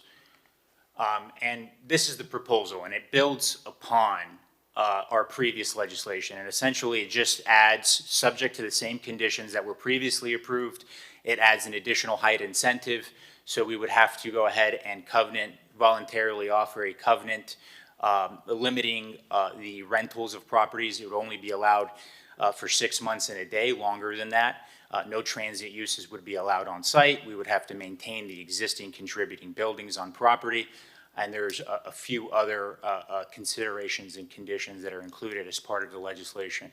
As I mentioned previously, we went back to SOFNA after we studied the project, and we found that really the FAR incentive was unusable within the existing envelope of the property, which is why we're coming back now for this height request. And I'm going to pass it on to Colin just to talk briefly on the project. Again, we're not here on a certificate of appropriateness, but we kind of wanted to give you an idea of what we're thinking, the architect that we're thinking for this project, just so you guys can see our vision for the property. Colin? Hi, Colin Gorsuch with Key International. I'm representing the Ardides. Jose Ardide, Diego Ardide, and Inigo Ardide are the principals of our firm. The Ardides originally developed the Stanton 226-room Stanton Hotel in 2000, and now we're looking to redevelop this property into something more relatable to the rest of the neighborhood, into condos, 42 condo units. So again, like Chris said, just wanted to show you an idea of conceptually of where this project could go with the additional height increase. We've hired Olson Kundig Architects as the lead design for the project. Olson Kundig is a world-renowned architecture firm based out of Seattle. They won the 2009 AIA Firm of the Year Award.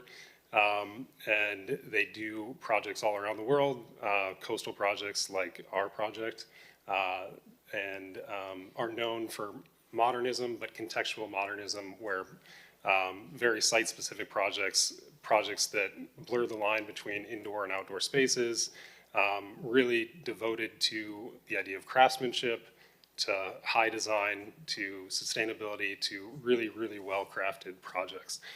These are 4 renderings of what the proposed project could look like. Again, we're not coming before you to ask for approval on the design, just to show you an idea of what could be with the additional height.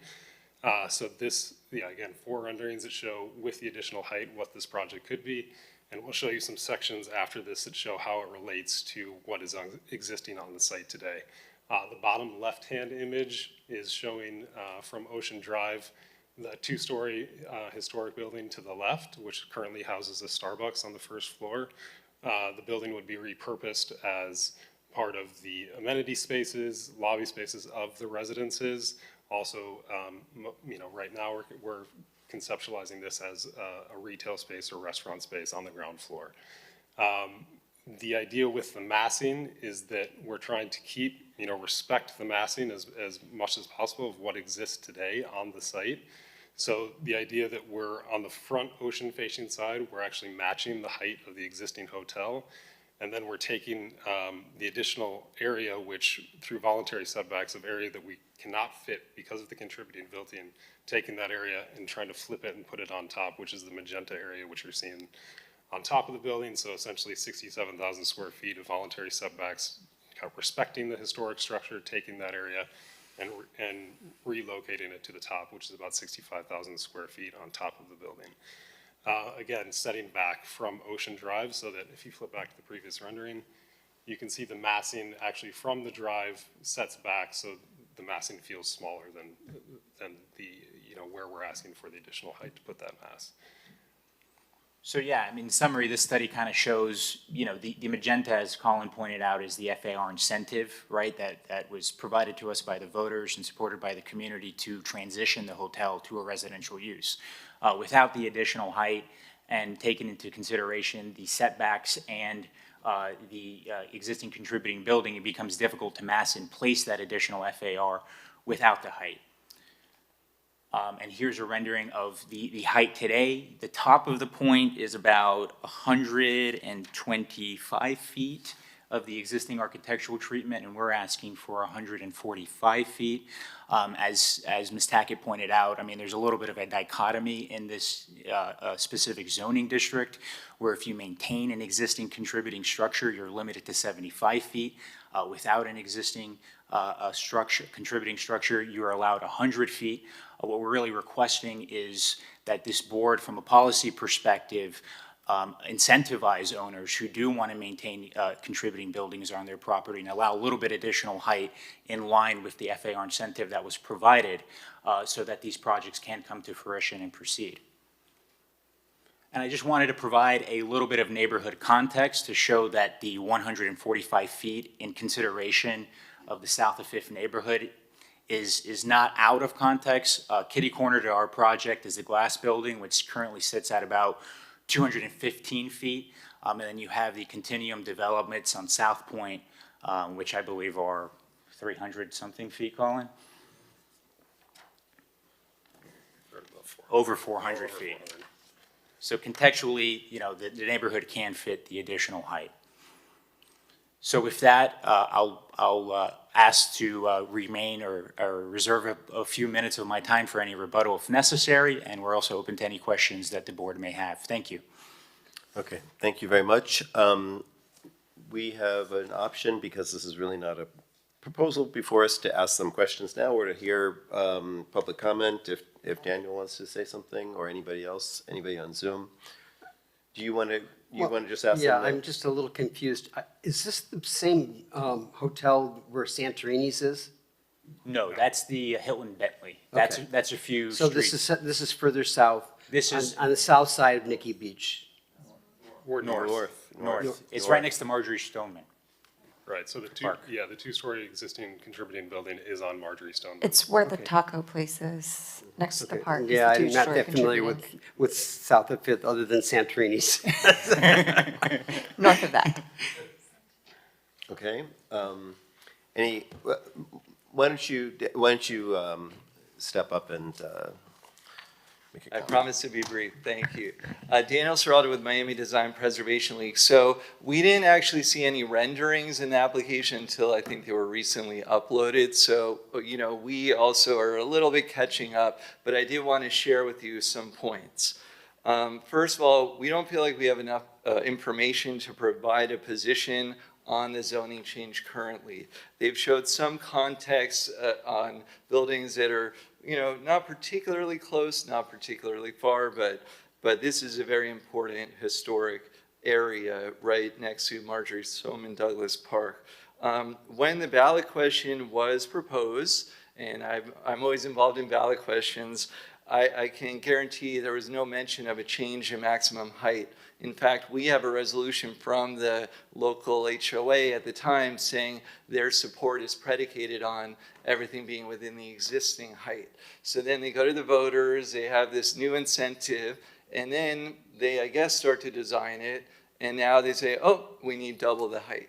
And we feel that as far as the planning practice, that's not really the right way to go. I also want to mention, I know that the unsafe structures is being used here, and for those watching too, it's very interesting to see that the state, through this kind of, we think, inappropriate law, is now encouraging more residential on our hazard flood areas. So I just want to make sure that's clear for everybody watching. As far as saving the historic structure, it is actually within the code that was adopted that the extra FAR, and I want to refer to ordinance 2023-4555, that extra FAR that the citizens provided is only if the contributing building stays on site. So I hope that they won't keep using this sort of blackmail that, well, we could only do it now if there's double height, because we could always go back to the commission, rescind the FAR, and then it'd have to go not to the voters, but to a 6/7 vote of the commission. So there are a lot of, you know, question marks. I think it's probably too early for us all to make a decision yet. Maybe there's a middle ground, though. I think that it's true. If you require only 70 feet with a contributing building, maybe it would be fair to say you should get to go up to 100 feet, which is still, you know, significantly more, but it's not 150 feet like they're asking for now. You know, just looking at the elevations, some of these, the new floors are between 11 and 16 feet in height.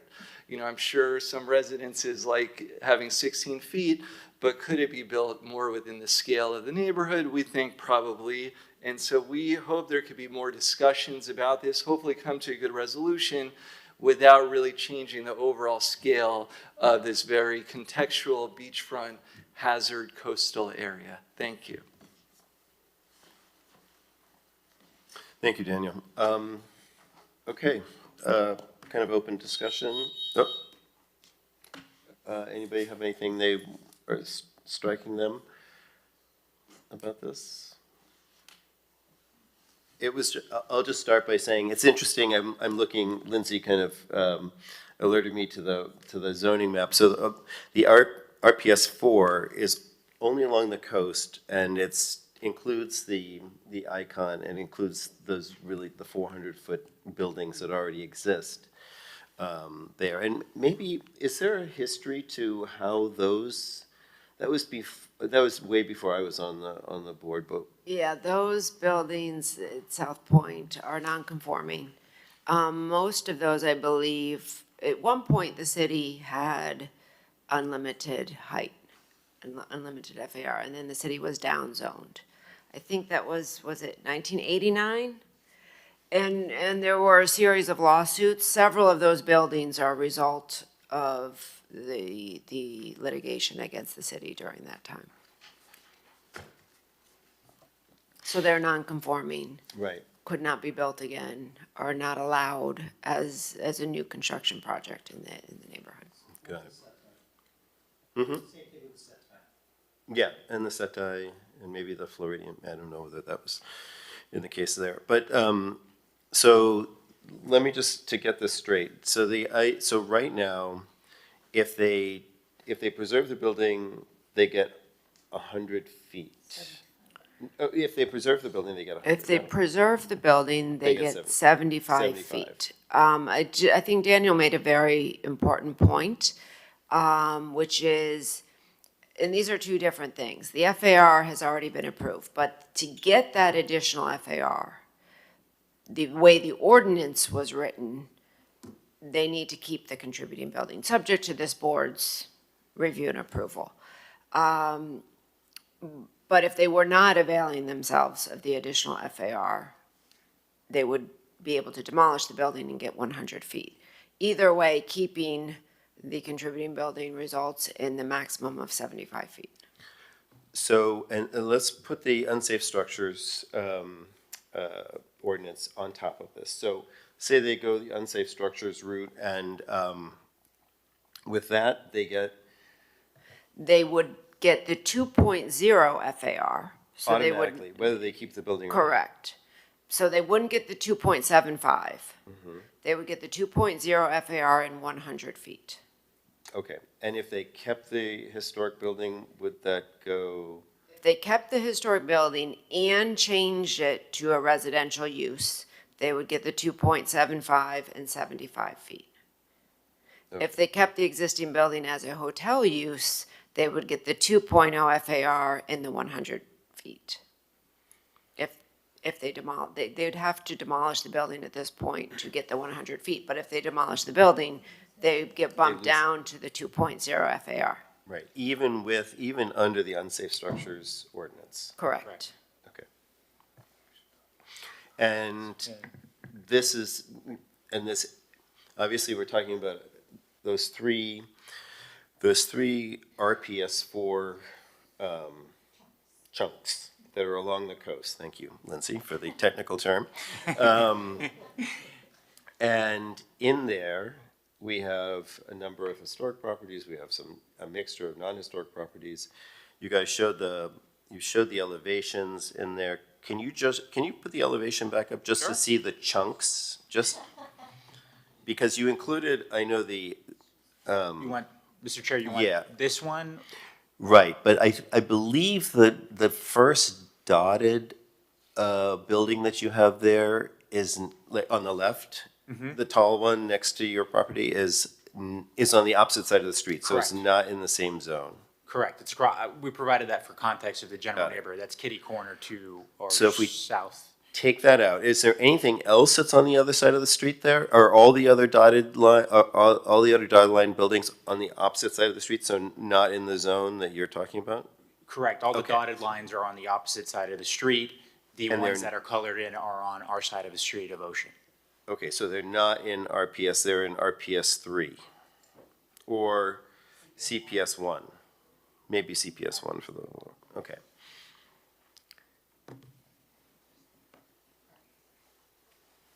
All right.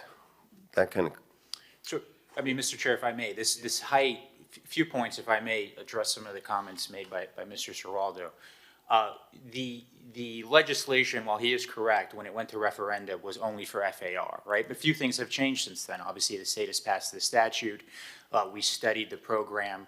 And we've realized we needed additional height to mask this, and the point of the incentive is to really transition these transient uses. And quite frankly, without the additional height, the FAR becomes useless because we can't place it on the property. So it's forcing difficult decisions in relation to this property and development moving forward. I also do want to point out that while Mr. Giraldo is correct, the SOFNA's previous resolution was predicated on it maintaining the existing height that was at the time. We did go back to the SOFNA board March 5th of 2024, and they have endorsed this proposal for additional height. And their rationale is, again, they want to see uses that are compatible with the neighborhood. And they would like to see the transition of the Marriott to a residential use, again, compatible with the South of Fifth neighborhood. And again, without this height, the FAR doesn't become practical massing-wise. Well, when we were looking at the building, it's sort of like a cake, you know? Couldn't you just turn around and make it less high and make your addition on the top larger, you know, to match either a little less than the bottom or match the bottom to maintain your FAR without going up to 145 feet? So then it becomes an interesting situation there, right? Because then we're limited to 75 feet, right? So then we got to fit all this 65,000. I think we're prepared to go to 100 feet. It's 145 feet that we're not prepared to do, Yeah, in my opinion.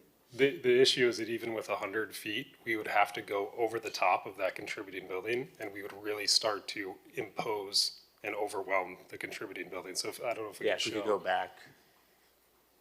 So we looked at multiple massing studies where we tried to do that. We tried to stay within the 100 feet. So if you look at the area in the pink at the lower level, you really start to have to stay within the required height limit. We'd have to go over the top and really start to, you know, be on top of that contributing building. Take the top pink floor and make it shorter and match where the yellow is and just. Well, the yellow is 100, I think that's 107 feet to the top of the yellow. That's the top of the existing hotel. Oh, that's already at 107 feet? That's 107 feet to the yellow. Okay. Yeah, which matches the height of the existing hotel. Which matches the height of the existing hotel.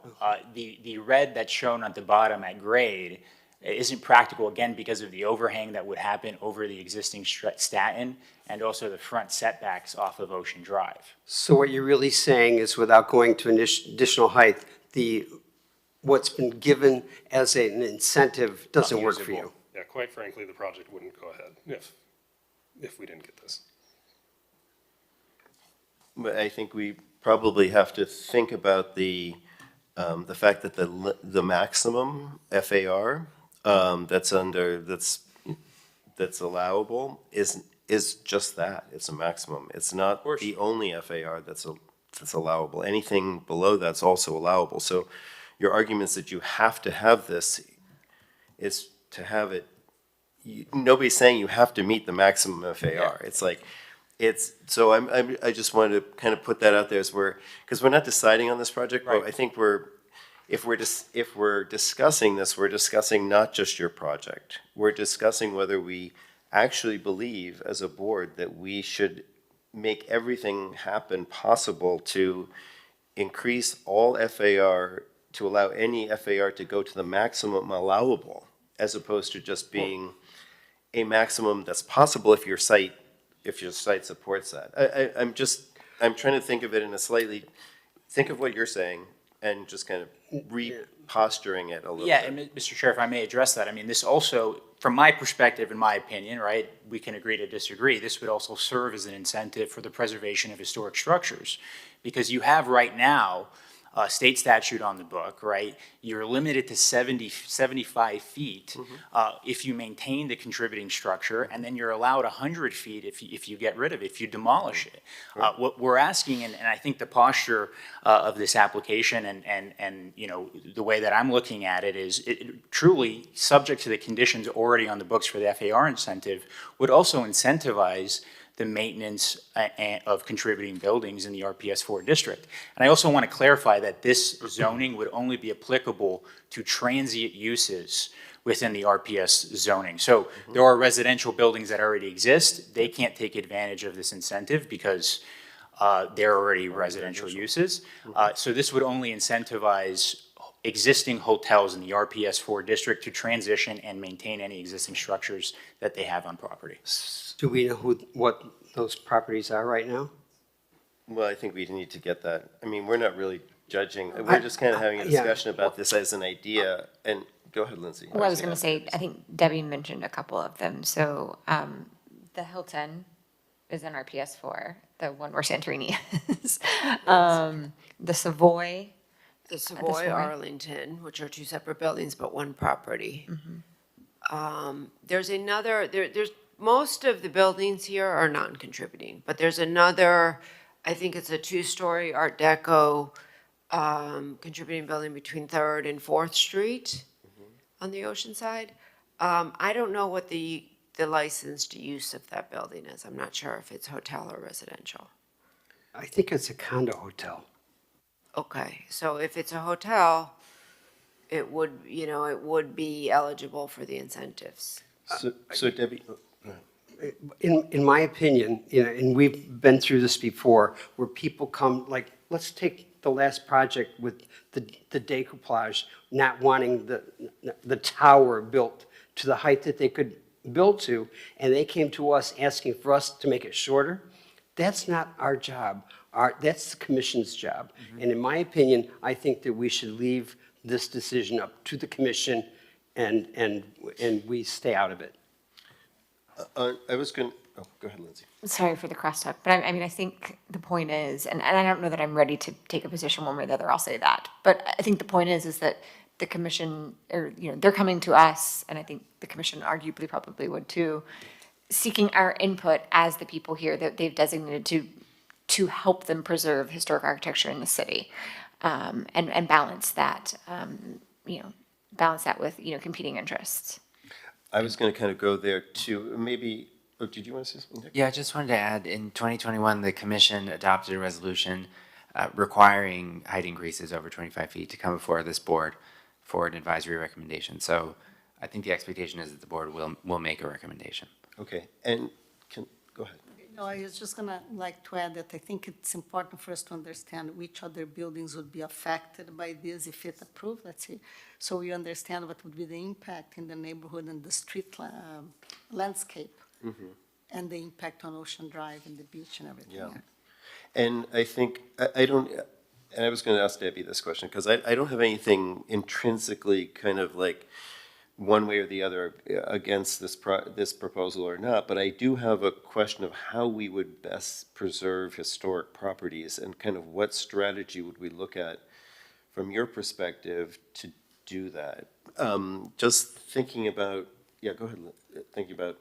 I think that becomes a one-on-one basis. We can't just say, boom, it's cookie cutter. But this is a zoning, this is a change, asking us about a change to these. And I don't think we should be involved with zoning changes. Well, I was going to say, one, I think that coming before us and looking at this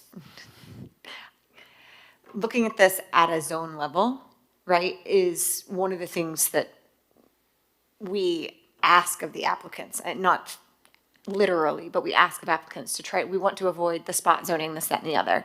Now, does this equate to spot zoning in effect? I don't know. But again, it's coming to us. I had a question for that, it's not even the applicant. I had a question for you guys. And you may have said this earlier, but I missed it. What's next on your agenda? You've got planning board that you're going to? Do you have Yep. Is this before the commission yet or on the agenda anywhere? So we're on the cycle. City code recently adopted an LDR amendment cycle. We're going to the planning board at the end of July. So this month, I believe it's July 31st is the date that we're going to the planning board. Then we're slated to go, I believe, to the commission first reading September. Second reading October is kind of the path that we're taking legislatively pursuant to the new LDR amendment cycle. And Lindsay, this is a private application to amend the code. So this was not initiated by a member of the city commission. It was filed by the property. No, that I appreciate, but it applies to the entire RPS4 zone. Correct. Not just a specific, yeah. And there was a study done when we originally came back in 2022. highlighting that the planning department had done in regards to the FAR increase. I believe there are 4 properties that would qualify under the zoning. I'm happy to pull that and provide it to the board when I get back to my desk. Well, getting back to my question about the, about kind of how we would best address our job here as, you know, understanding how to preserve the historic fabric of this city, and maybe if there's a way to kind of parse this so that we can see where we stand, and if we, you know, and what like how we would maybe structure that, if from your perspective. Yeah, I mean, I think a good example of that is what was done, and I think this was sponsored by Commissioner Fernandez, because I remember I had several meetings with him. When the FAR was adopted by the voters, there wasn't, part of the question was not, do we have to keep the contributing building if we get this extra FAR? So the voters just said, regardless if you're going to convert the property, you get the extra FAR. When the text amendment was drafted and sponsored by Commissioner Fernandez, it was put in that if you are going to avail yourself of this bonus FAR, that you have to keep the contributing building, subject to HPB review and approval. I think potentially something similar could be done if there were to be a height increase above 100 feet. If the height increase is up to 100 feet, I'm not sure that does anything, right? Because whether you keep the contributing building or not, you would get 100 feet no matter what. I think if there was a proposal to increase the height beyond 100 feet, the same type of strategy where you can only do that if you keep the contributing building. Now, this particular project is proposing to avail themselves of the additional FAR. So they have to keep the contributing building and be reviewed by this board for any demolition of that building regardless. But another property may say, well, we want to keep our transient use, so we don't want to avail ourselves of the extra FAR. But if we keep the building, our addition can only be 75 feet. You know, so maybe it could be looked at as some type of height incentive that would be tied to the contributing properties in this RPS 4 district to be retained subject to this board's approval.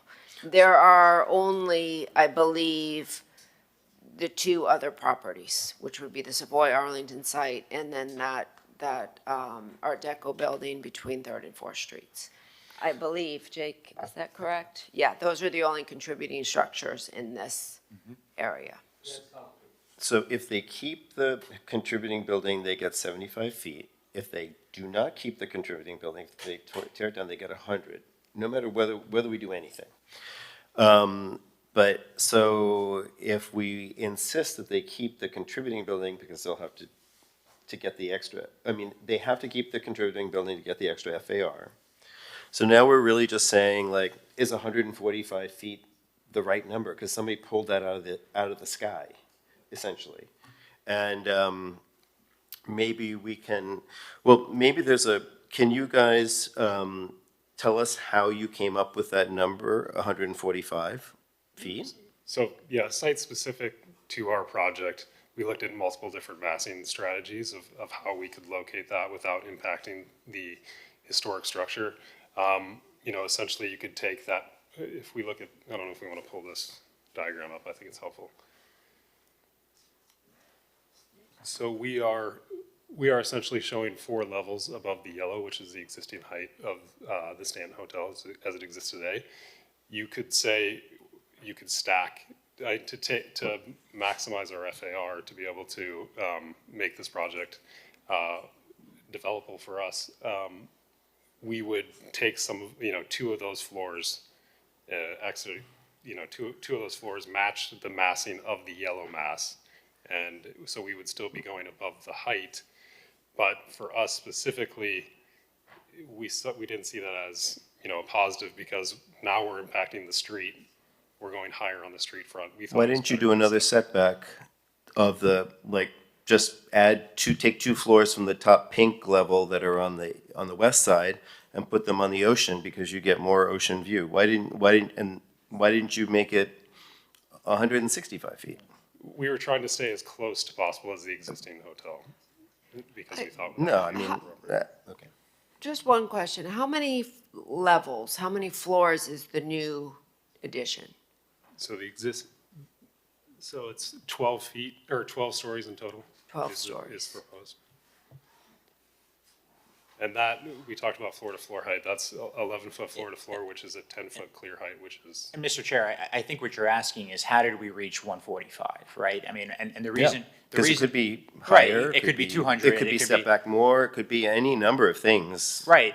So we were looking at the massing provider, the additional FAR that was provided by the voters. Yeah. And adopted in the code. And we're also looking at the neighborhood contextually. But you could have made it shorter. You could have actually spread those out and taken floors off the top and spread it out towards the west. I mean, you've answered the question. Thank you. So I guess did you want to say something? I just want to ask a basic question. So the governing parameter is 67,000 square feet? As applied to our property, yes, sir. And that Using is ours as a based on model. the 2.75 FAR? Correct. Okay, so you're going backwards. So you're saying, I can build 67,000 square feet, and just like the chair said, you could be asking 250 feet. You can make it 1 floor. Could be a needle In other tower. words, you could Right, but we wanted. mass the building whichever way you want.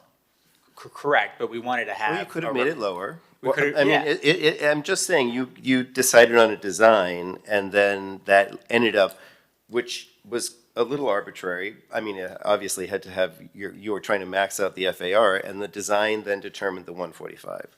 So I was thinking, if this is the case, that we could just talk, we could say, okay, we'll split the difference or something like this, or kind of like, why not negotiate that down or something? Remember, It's there's just only a 3 discussion. properties in this district that could Yeah. possibly come back to us, And it also requires, whatever we say, they still have to come back with a Correct. project that we may or may not like. Oh, it does, but the 145 feet is a number that's completely pulled out of a hat. So that's why I'm saying, why do we have to apply 145 feet to the district if it's just arbitrarily pulled out? We like this? don't. Okay, good.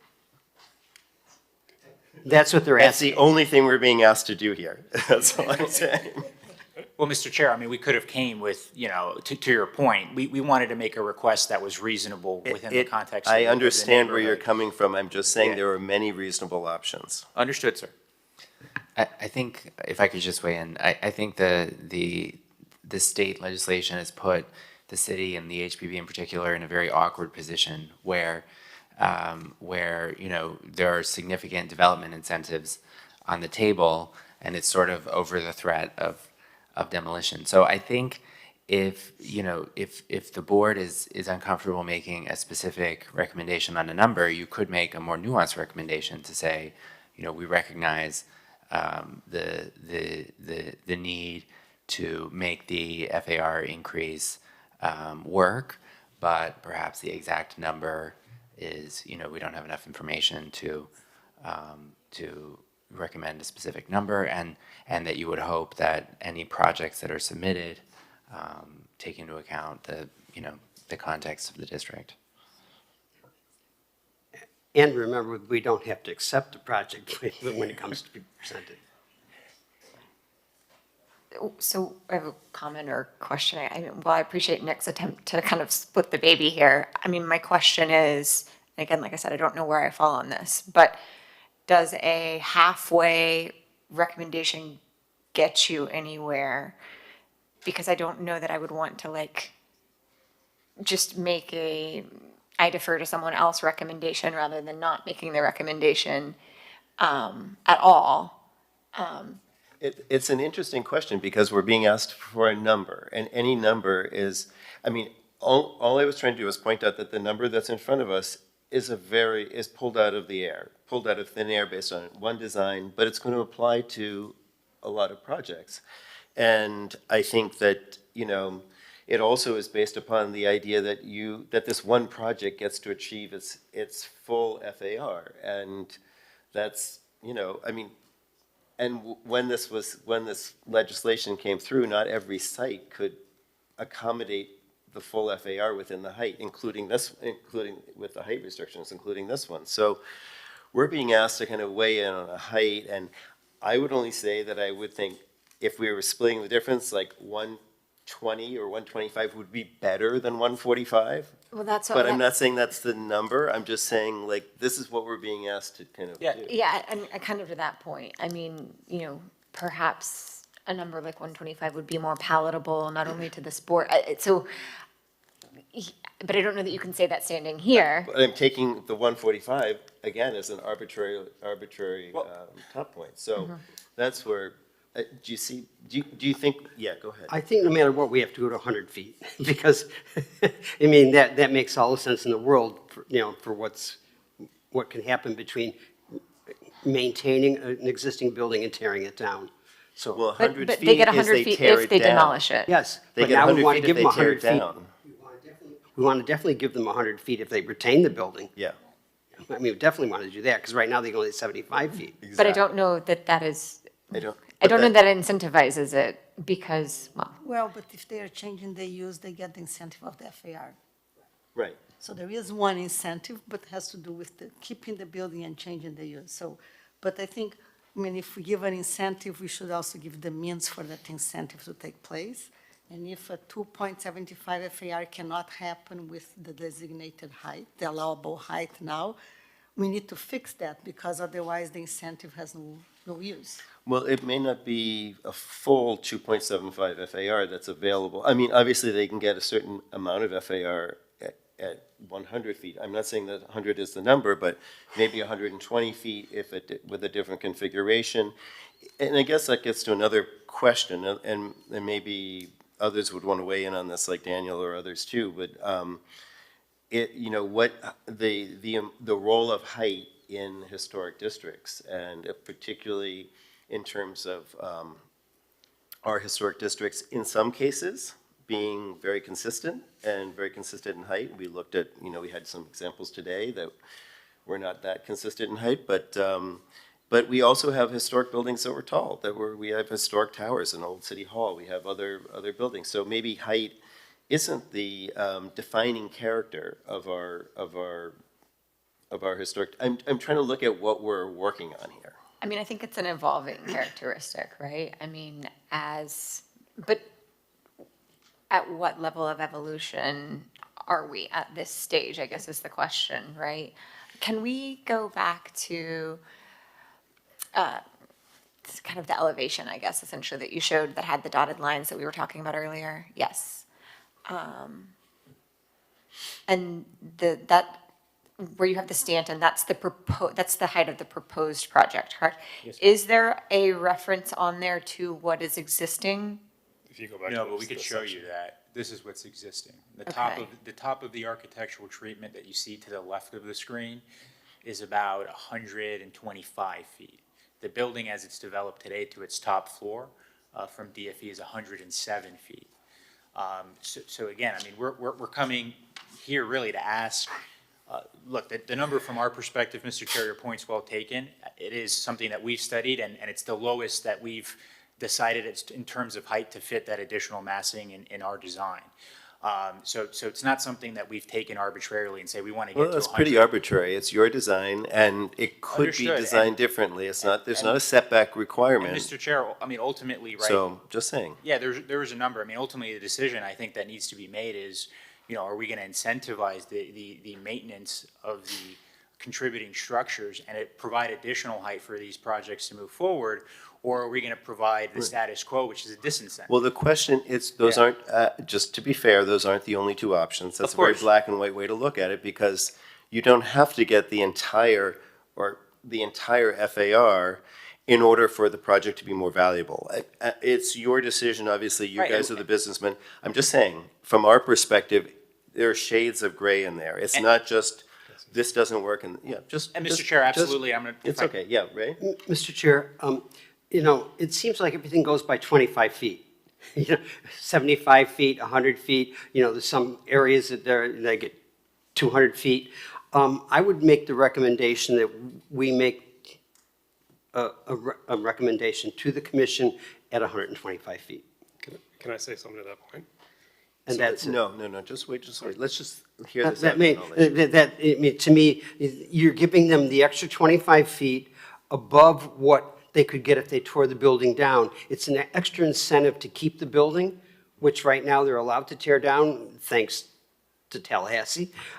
So I think that we do have to make some sort of concession, but I don't think we have to go to 145 feet. Now, the commission may decide to go to 145 feet, but if we're going to make a recommendation, we have, first off, we don't have to make a recommendation, but if we're going to make one, I think that that makes more sense. Thank you. Okay, thanks. Haskell? Okay. Can I say one thing? Sorry. Go ahead. No, I was just going to add to what Ray was saying, that there is no incentive in demolish the building because they get extra FAR. So that's what's missing in what you're saying, that they can choose, the incentive we give them to keep the structure is the FAR. So the height would be an extra bonus. Yeah, they can't get that FAR without the contributing building being there. And I'm not saying that I'm against giving the extra height, but I just feel like as much, as arbitrary as the 145 was, our 125 is as arbitrary as that. So I feel very uncomfortable that we all of us are dictating a height based on not concrete evidence. Yes. Haskell? What I was going to say is, I think the whole concept is convoluted. You keep the building, you can go up to 100, to 70, to 100 feet, right? No, 75 feet. If you demolish the building, you go to 100 feet. It's upside down to me completely. So I don't think we should expect an owner, if an owner has the ability to build 2.75, up to 2.75 FAR, to me, the height is secondary. We can't be sitting here saying this building is going to be 100 feet, this is going to be 150 feet.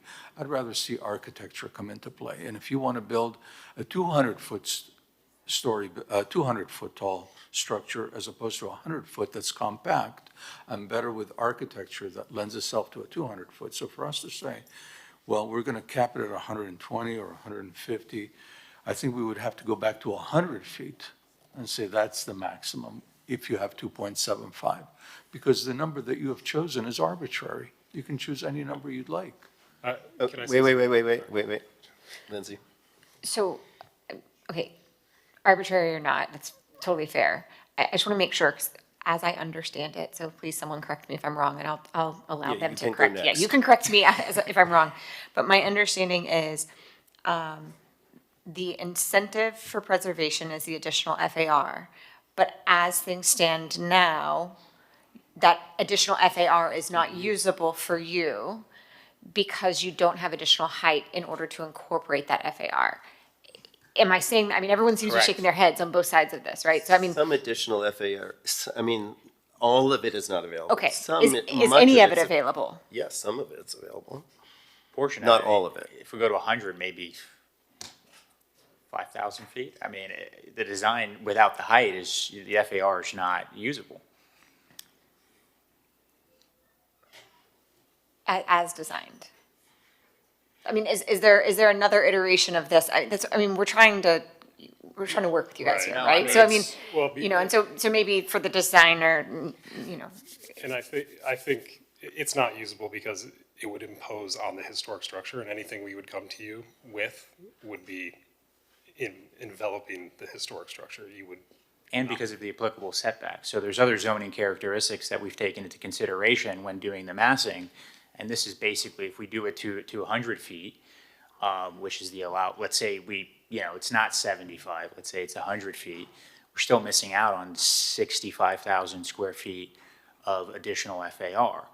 You remove a floor, and if we go back to that study, you remove that yellow floor, which is to 107 feet of the existing hotel, then you remove, what's that floor, another 10,000? Yeah.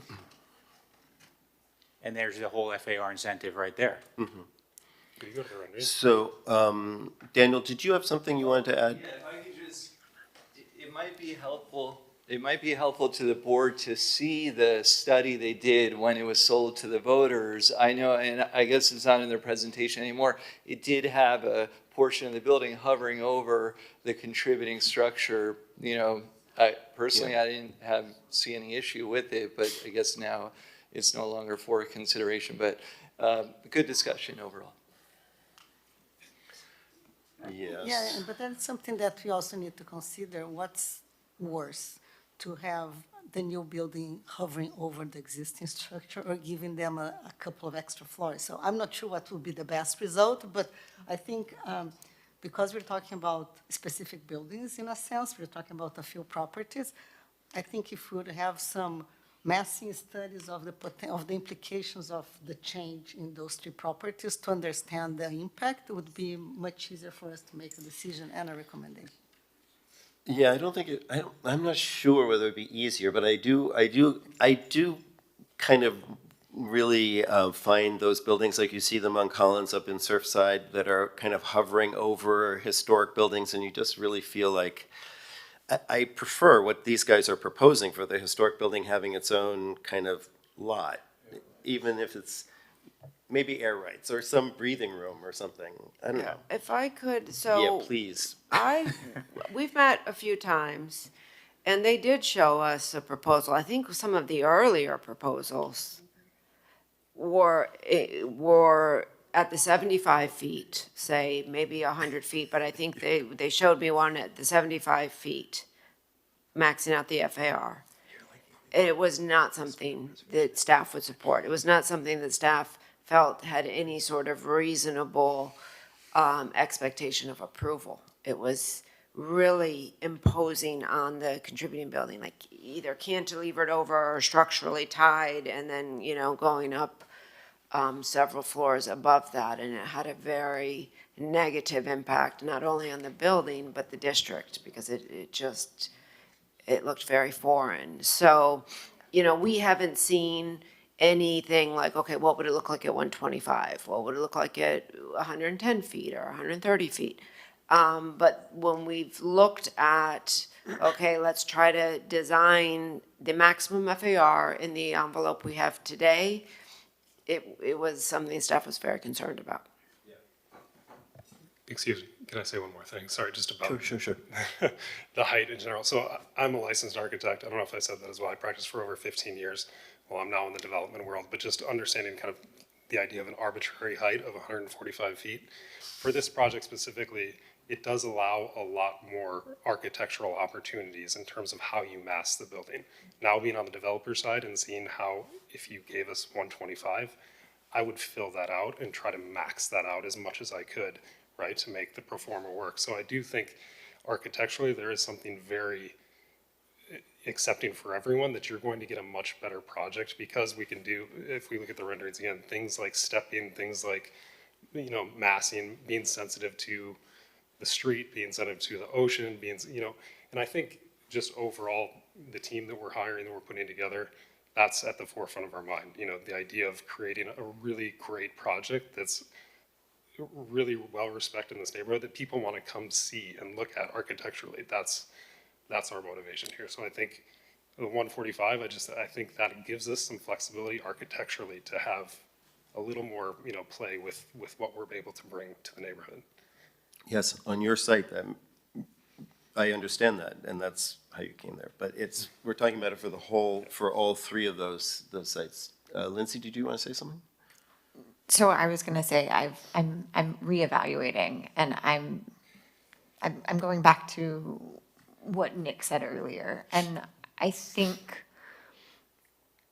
that might be a reasonable way to handle it. Can you articulate Nick's brilliance? I'm going to. So I think I would be supportive of, I guess, a recommendation is what we're making or not making today, right? So, I mean, I would be supportive of some sort of recommendation that is in recognition of the fact that incentives to preserve and protect our historic properties, and, you know, prevent the type of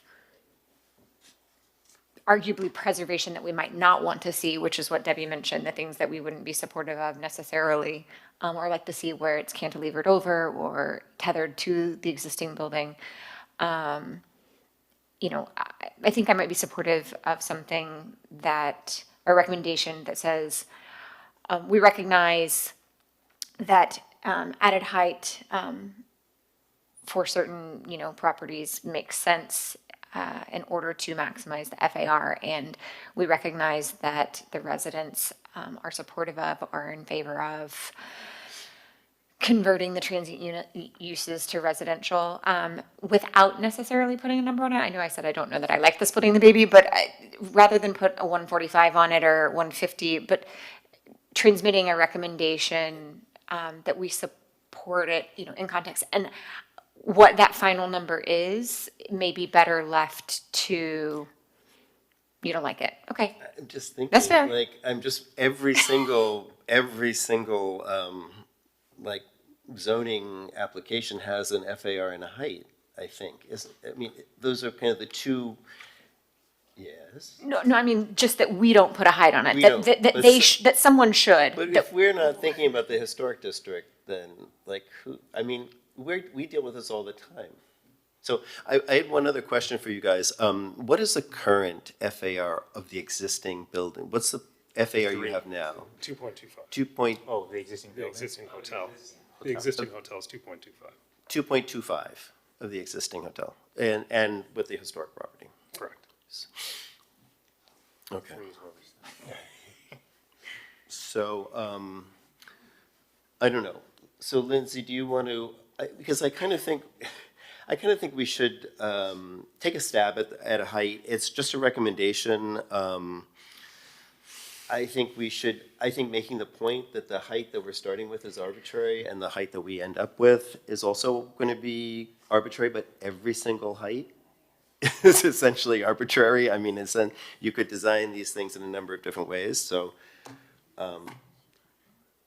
I don't know. Elizabeth, do you have? No, it just like the thought occurred to me, let's say if they were coming here asking for 200 feet. Yes. So then we would Split the compromise at difference. 175. And they would have gotten way more than Right. they wanted. Yeah, exactly. Right.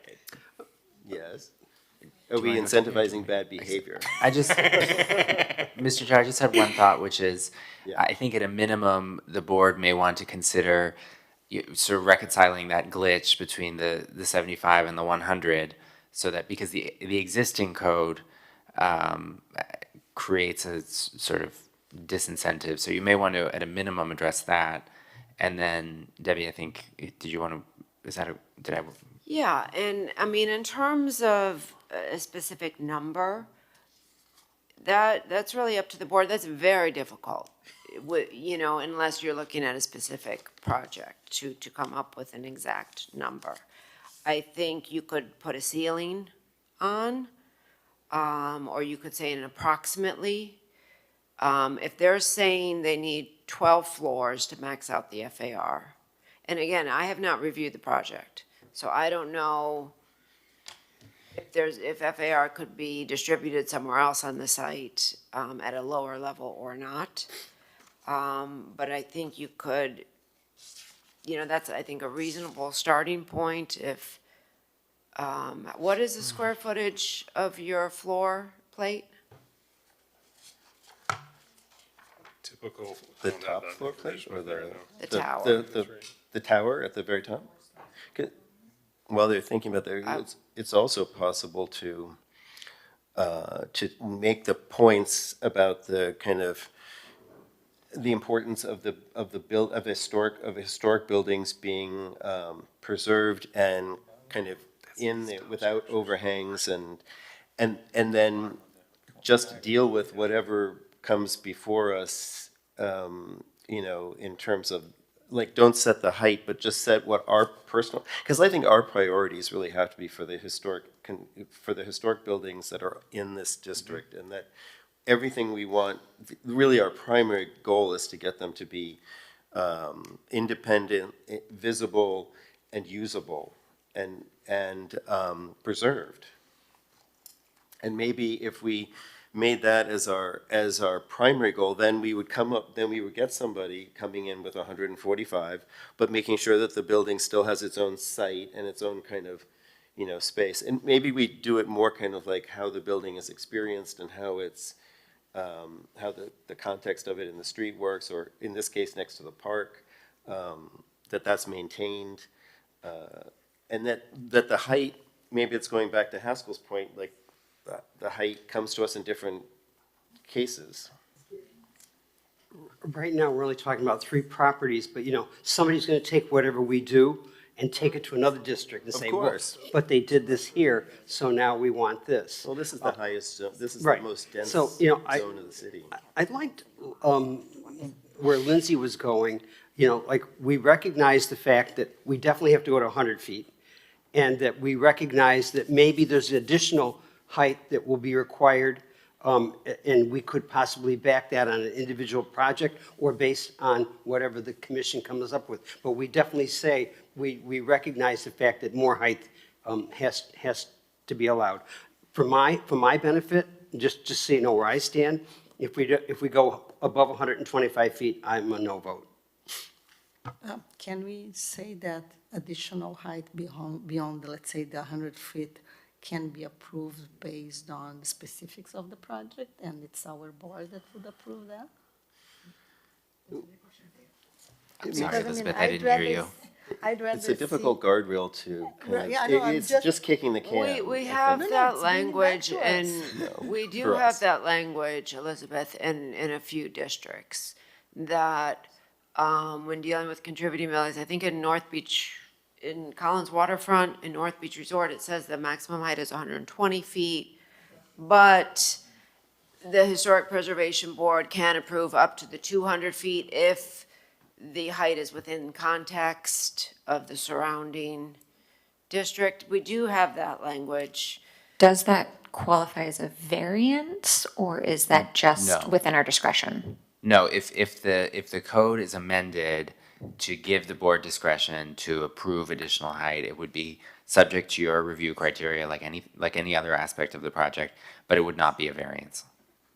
I think that would give us the flexibility. If it's a well-designed project that happens to be higher, no big deal. I mean, if it fits the neighborhood, if you have setbacks, it's not massive or whatever, it's a good design, then goes ahead. And if it's bad design, go back to the drafting And if board. it preserves the building. Yeah, go ahead, Lindsay. So to that, and Ray, based on your statement that you've just made, and or anyone really, obviously we need to recognize the 100 feet.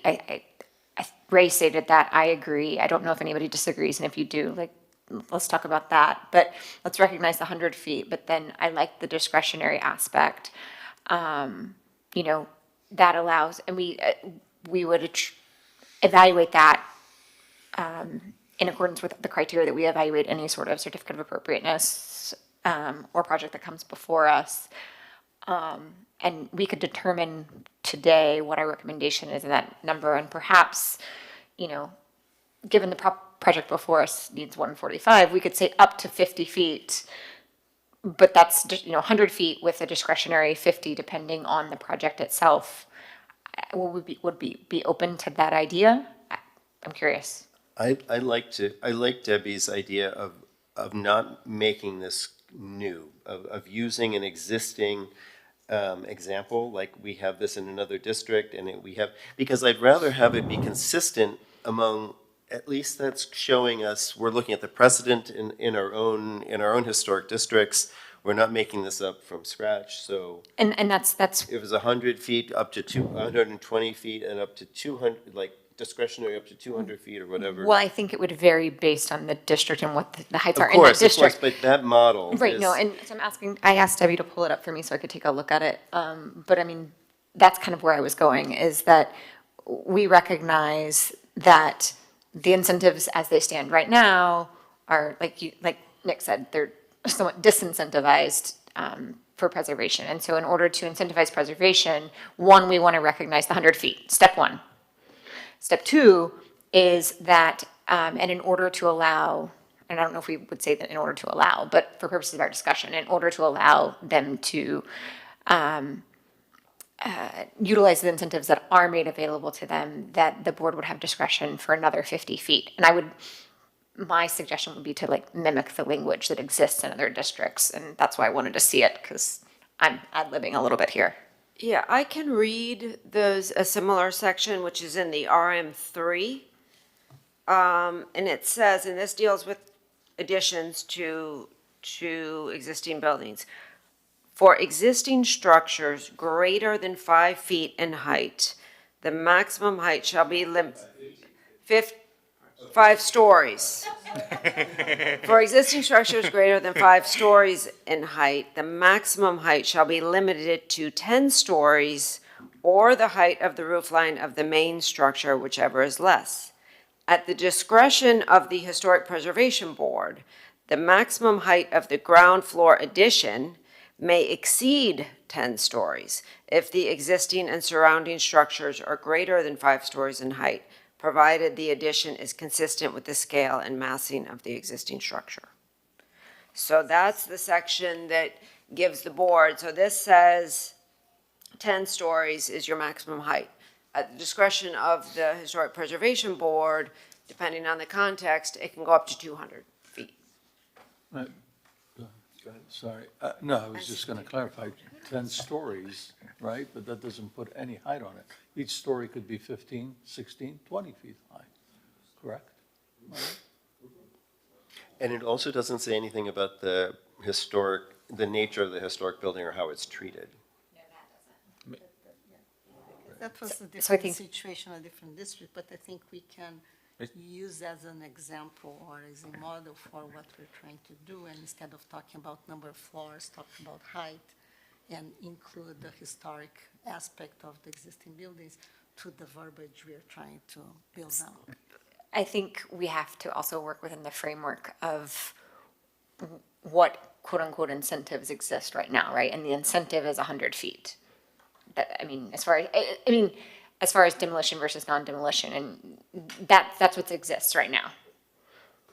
Right, if you demolish the Correct. historic building, you get 100 feet. Correct, which is what we If want to, so we. If you keep the we do historic not building, want you get to 75 feet, right? Right. And so my point is that is not categorized, as far as I know, in stories, that is categorized in feet. And so, or, measured in feet. So so in keeping with that same thought process of the code that is in RM3? RM3. I feel we have to give an incentive above the 100 feet for them to keep a building. Right now, they keep a building, they only get 75 feet. No, they get the FAR. That's what's really driving this. FAR is the driver here. Well, and it's how much FAR they get is dependent on the height. The reality is if they didn't have the FAR, they wouldn't be before us. I understand that. I If they don't have the FAR, there's no reason to go higher. They just don't have any. Right, but I'm just saying, there should be an incentive for them with the FAR that they should be able to go higher than 100 feet to keep an existing building. Otherwise, why bother? Tear down the existing building, you can have a bigger floor print probably, They don't. They don't get the They don't get the additional FAR. No, They don't get the FAR if they tear down the building. Right. They can rebuild with the existing FAR at a height of 100 feet. Did I paraphrase that correctly? That's correct. Okay, okay, sorry. it's okay. But Yeah, if I could Jake just pointed out, the CD3 also has a similar section, which is a little more streamlined.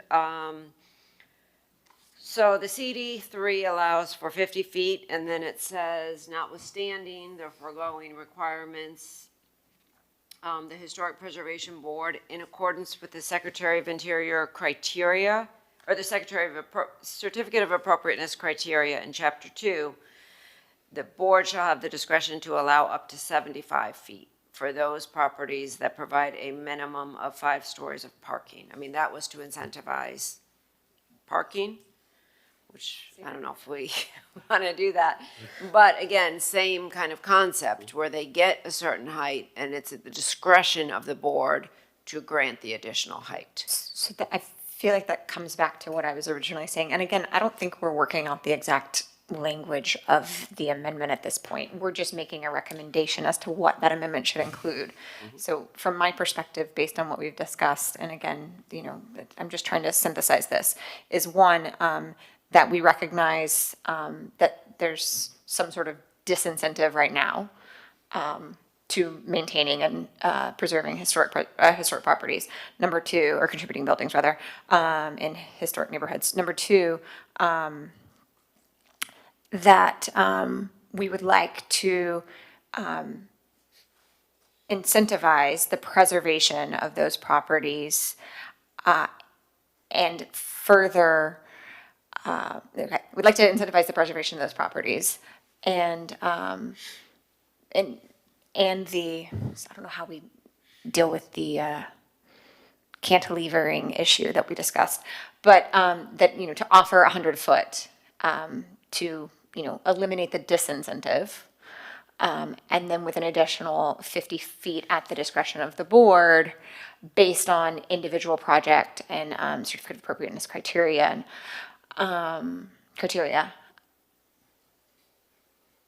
And I don't know if in that we would say something to the effect of, with the idea that we would, maybe this isn't legislative history, not necessarily in the amendment, but with the idea that the ideal situation would be that the building itself, the historic property, stands alone, and that the additional height is complementary but doesn't overtake the existing structure, something to that effect. I'll put that out there. Right, No, correct. but I meant more along the lines of. We could more generally state that we, you know, that we encourage the preservation and access to the historic building, so that it's accessible as much as possible. And I think that would accommodate, you know, whether you're covering it, whether you're tearing it down, and for that we would be willing to add to explore additional height. I agree. I just want to. I think we could determine whether it's accessible or not, but. Right, well, my point. Yes, it would be capped. Right, but my point is that the board that's sitting here now, and the commission that is sitting now, and the planning board that's sitting now, you know, that changes, right? And so from a perspective of what we're intending this to accomplish, is, you know, obviously to preserve the contributing building. And one of the things that I think we've all kind of come to a consensus on is preserving that building necessarily entails keeping it as not as a standalone structure, but not overwhelming it, right? It's not as the presentation that we received earlier where there's just a facade sitting in front of a new building, right?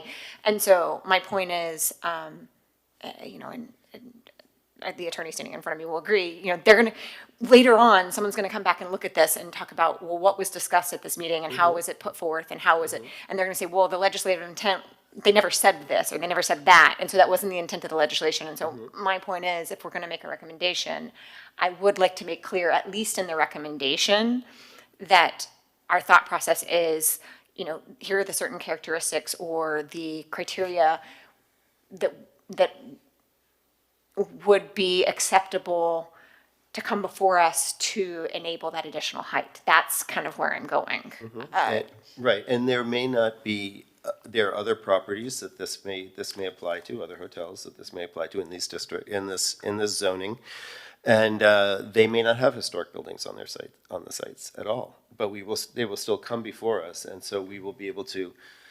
We'll have to deal with them, you know, on a case-by-case basis, obviously, but I think if we set the kind of minimum and a possible additional amount of height that we're willing to consider, and it doesn't have to be based upon, you know, when there's a historic building that's particularly important to us, especially a contributing building like this one, but it's not always going to be there in the site. Correct. It's more that, you know, here are the criteria that, like, we, you know, the suggested criteria. So who is going to word that motion? Yeah, it's not really a motion. Yeah, but maybe, I mean, I maybe think Debbie has what some- you would, at the discretion of the board, they could grant height beyond 100 feet. I think I think saying something like to ensure the spatial relationship of the contributing building in context with the new addition, kind of the spatial relationships. As well as the neighborhood. And neighborhood. You know, that would allow light and air around the contributing building to the extent this board saw appropriate. And this will apply only to properties that have a historical building, is correct? So that's, Okay, so that's. but that's something that you. So we need to clarify. Yeah, I think that could be clarified.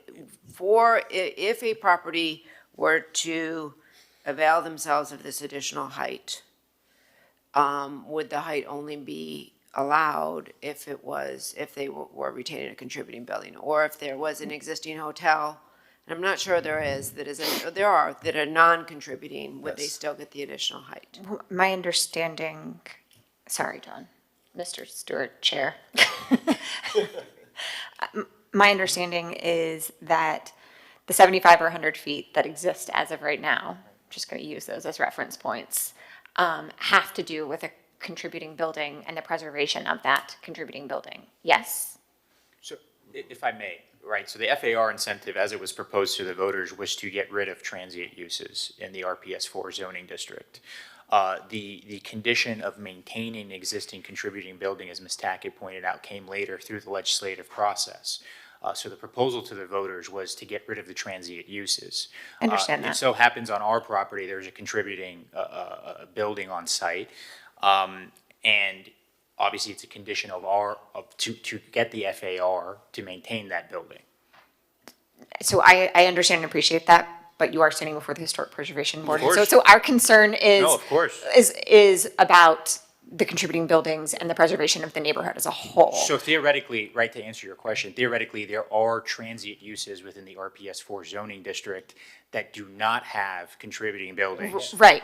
We mentioned that, yes. That's, Yep. right, Like and the so that's why we're talking about But whether when- we want to limit it to just those properties that have contributing buildings or not. Yeah, That's kind of well, where I I'm going. just I think think, you can. yes, I can? think that you can certainly make that recommendation, and that would, while both vacant lots, well, not vacant lots, any non-contributing or contributing hotel currently gets the eligibility for the FAR. So that's equal across the board in terms of your FAR incentive. The height could be limited to properties with contributing buildings, so that it's more valuable if you have a property with a contributing building. And that's kind of where I was going. Right, so we are just doing an amendment to the portion of the existing legislation that regulates existing buildings that are maintained, that used to be kept at 75, and now they will be allowed to go minimum to 100 and up to, let's say, 150, given specific conditions. I mean, that sums it up for me. So so another hotel comes to us and wants wants to maximize their height, but they don't have a historic building on the property, but they're in a historic district, and they're across the street, maybe from a historic property.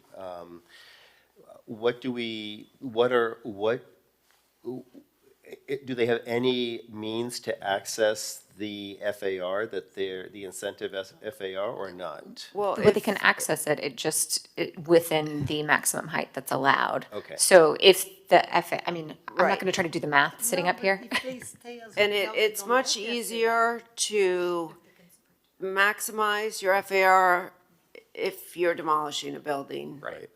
That's non-contributing. Right. And if you don't have a contributing building, then you can Right. demolish your entire building and build it however you want and Right. and maximize your FAR. Correct. Yeah, okay. I just wanted to run through that kind of Yeah, as a it's- discussion so that we're all aware, yeah. Okay. I mean, it's just a recommendation. The board, the commission might say this is way too, way too confusing. Why do we ask these guys anyway? But let's just send them that recommendation. Do we need to be more specific on the motion? Can I think that motion is pretty clear, and I I don't think think, I don't Debbie think there's was- anything confusing Yeah, about it. no, Yeah. it's pretty clear. And So- You what did a great was, job. the only thing that's not clear to me is the cap for this, at the discretion of this board. What would your cap I said be? 50 feet. An An additional 50 additional feet, 50 feet. That's what I which said. would be tough to get by Ray, but, you know, maybe you'll, Ray, you have discretion. Why You have 50 discretion. and not the 45 that they were asking? To clarify that, How did you come up with 45?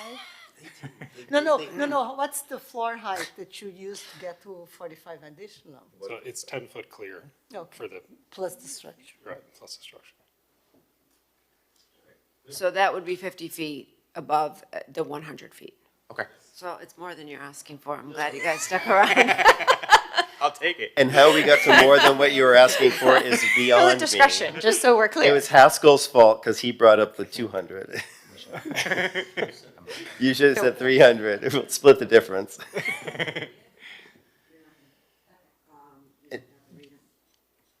Let me ask, because this is just a discussion. Daniel, did you have anything you wanted to add to this? Is your, Since you we need asked- all this, we need all since the you smart asked. minds in the room, You're yes. still Just here. in general, as you know, with the heights, you know, everyone on the commission, even this board says, oh, we'll just decide here and there. And we saw what's happened in Collins Avenue with the Raleigh, with the Sagamore, where it's just this constant battle that gets the attention of Tallahassee. So I think to the extent that we could have master plans that really envision the entire neighborhoods, and we limit these sort of somewhat arbitrary discussions, it will be helpful. It's not probably clear to them or us what are the parameters to go over 100, and then it becomes this whole kind of telenovela played out in public. But, you know, I think the discussion has been interesting, but probably the less uncertainty, the better for future resiliency. Thanks. Thank you. Debbie, do you have something to? Okay, so from what I heard, the motion was to recommend that, and this is specific to existing hotel properties in the RPS 4 district that are agreeing to convert to residential with no short-term transient uses, that the maximum height be increased for properties that contain a contributing building, that the addition may be up to a height of 100 feet, and at the discretion of the Historic Preservation Board, in order to ensure the retention of the spatial relationships of a contributing building to a new addition, that the height may be increased up to an additional 50 feet, subject to the certificate of appropriateness criteria. And the FAR is already conditioned upon the retention of the building, so we don't need to restate that, correct? Right. Okay. That's right. And our concern and issue with when there's historic building on the site, like how it's treated, you mentioned spatial, spatial articulation or respect for an existing contributing building. You had mentioned that in an earlier kind of Yes, in order to kind of ensure the integrity of the. Yes, as being a condition, when it exists, as being a condition of the. That of the would be, additional- right, for the additional 50 feet, or up to a maximum of yes. an additional 50 feet. Can I mean, I don't mean to throw sand in everybody's enthusiasm now, but I would like us to revisit the idea of the 50 feet plus, because 50 feet represents 5 floors above the 100 foot, which is about 10, is it right? How many floors do you get with 100 foot? Like 8 floors, right? So we are talking about, we are increasing the height of the building by 50% plus or minus.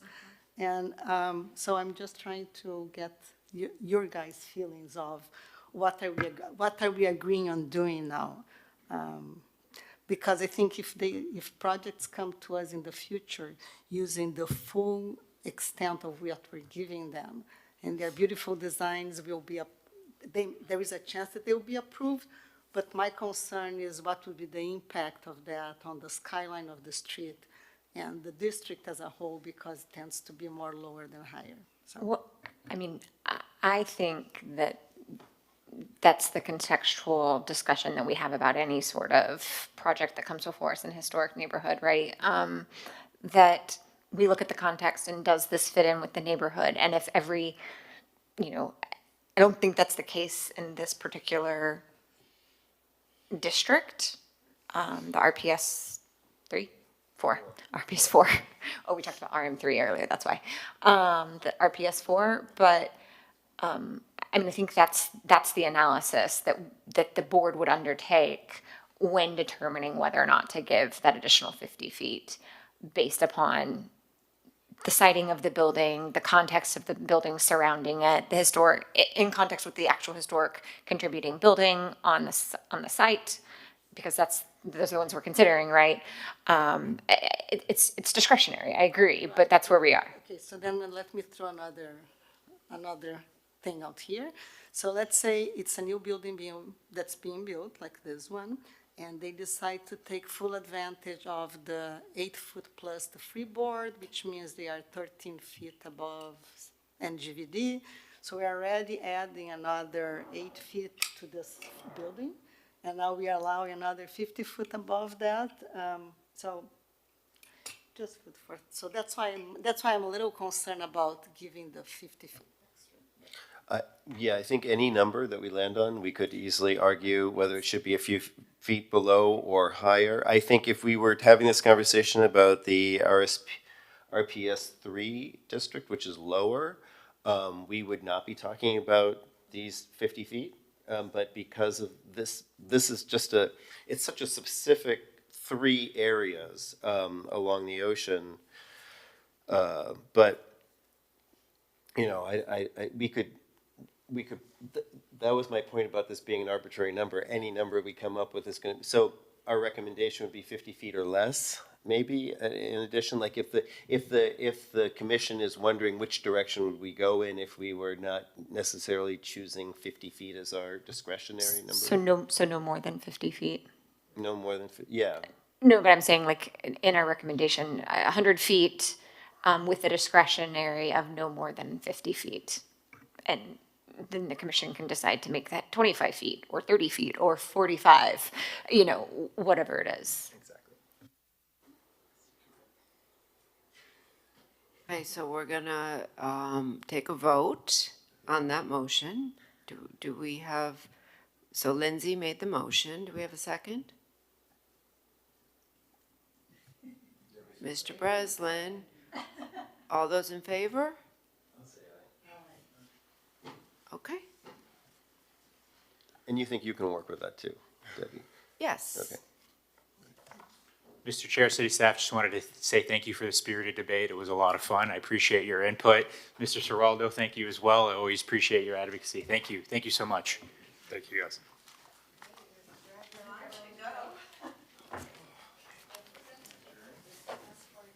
Sir?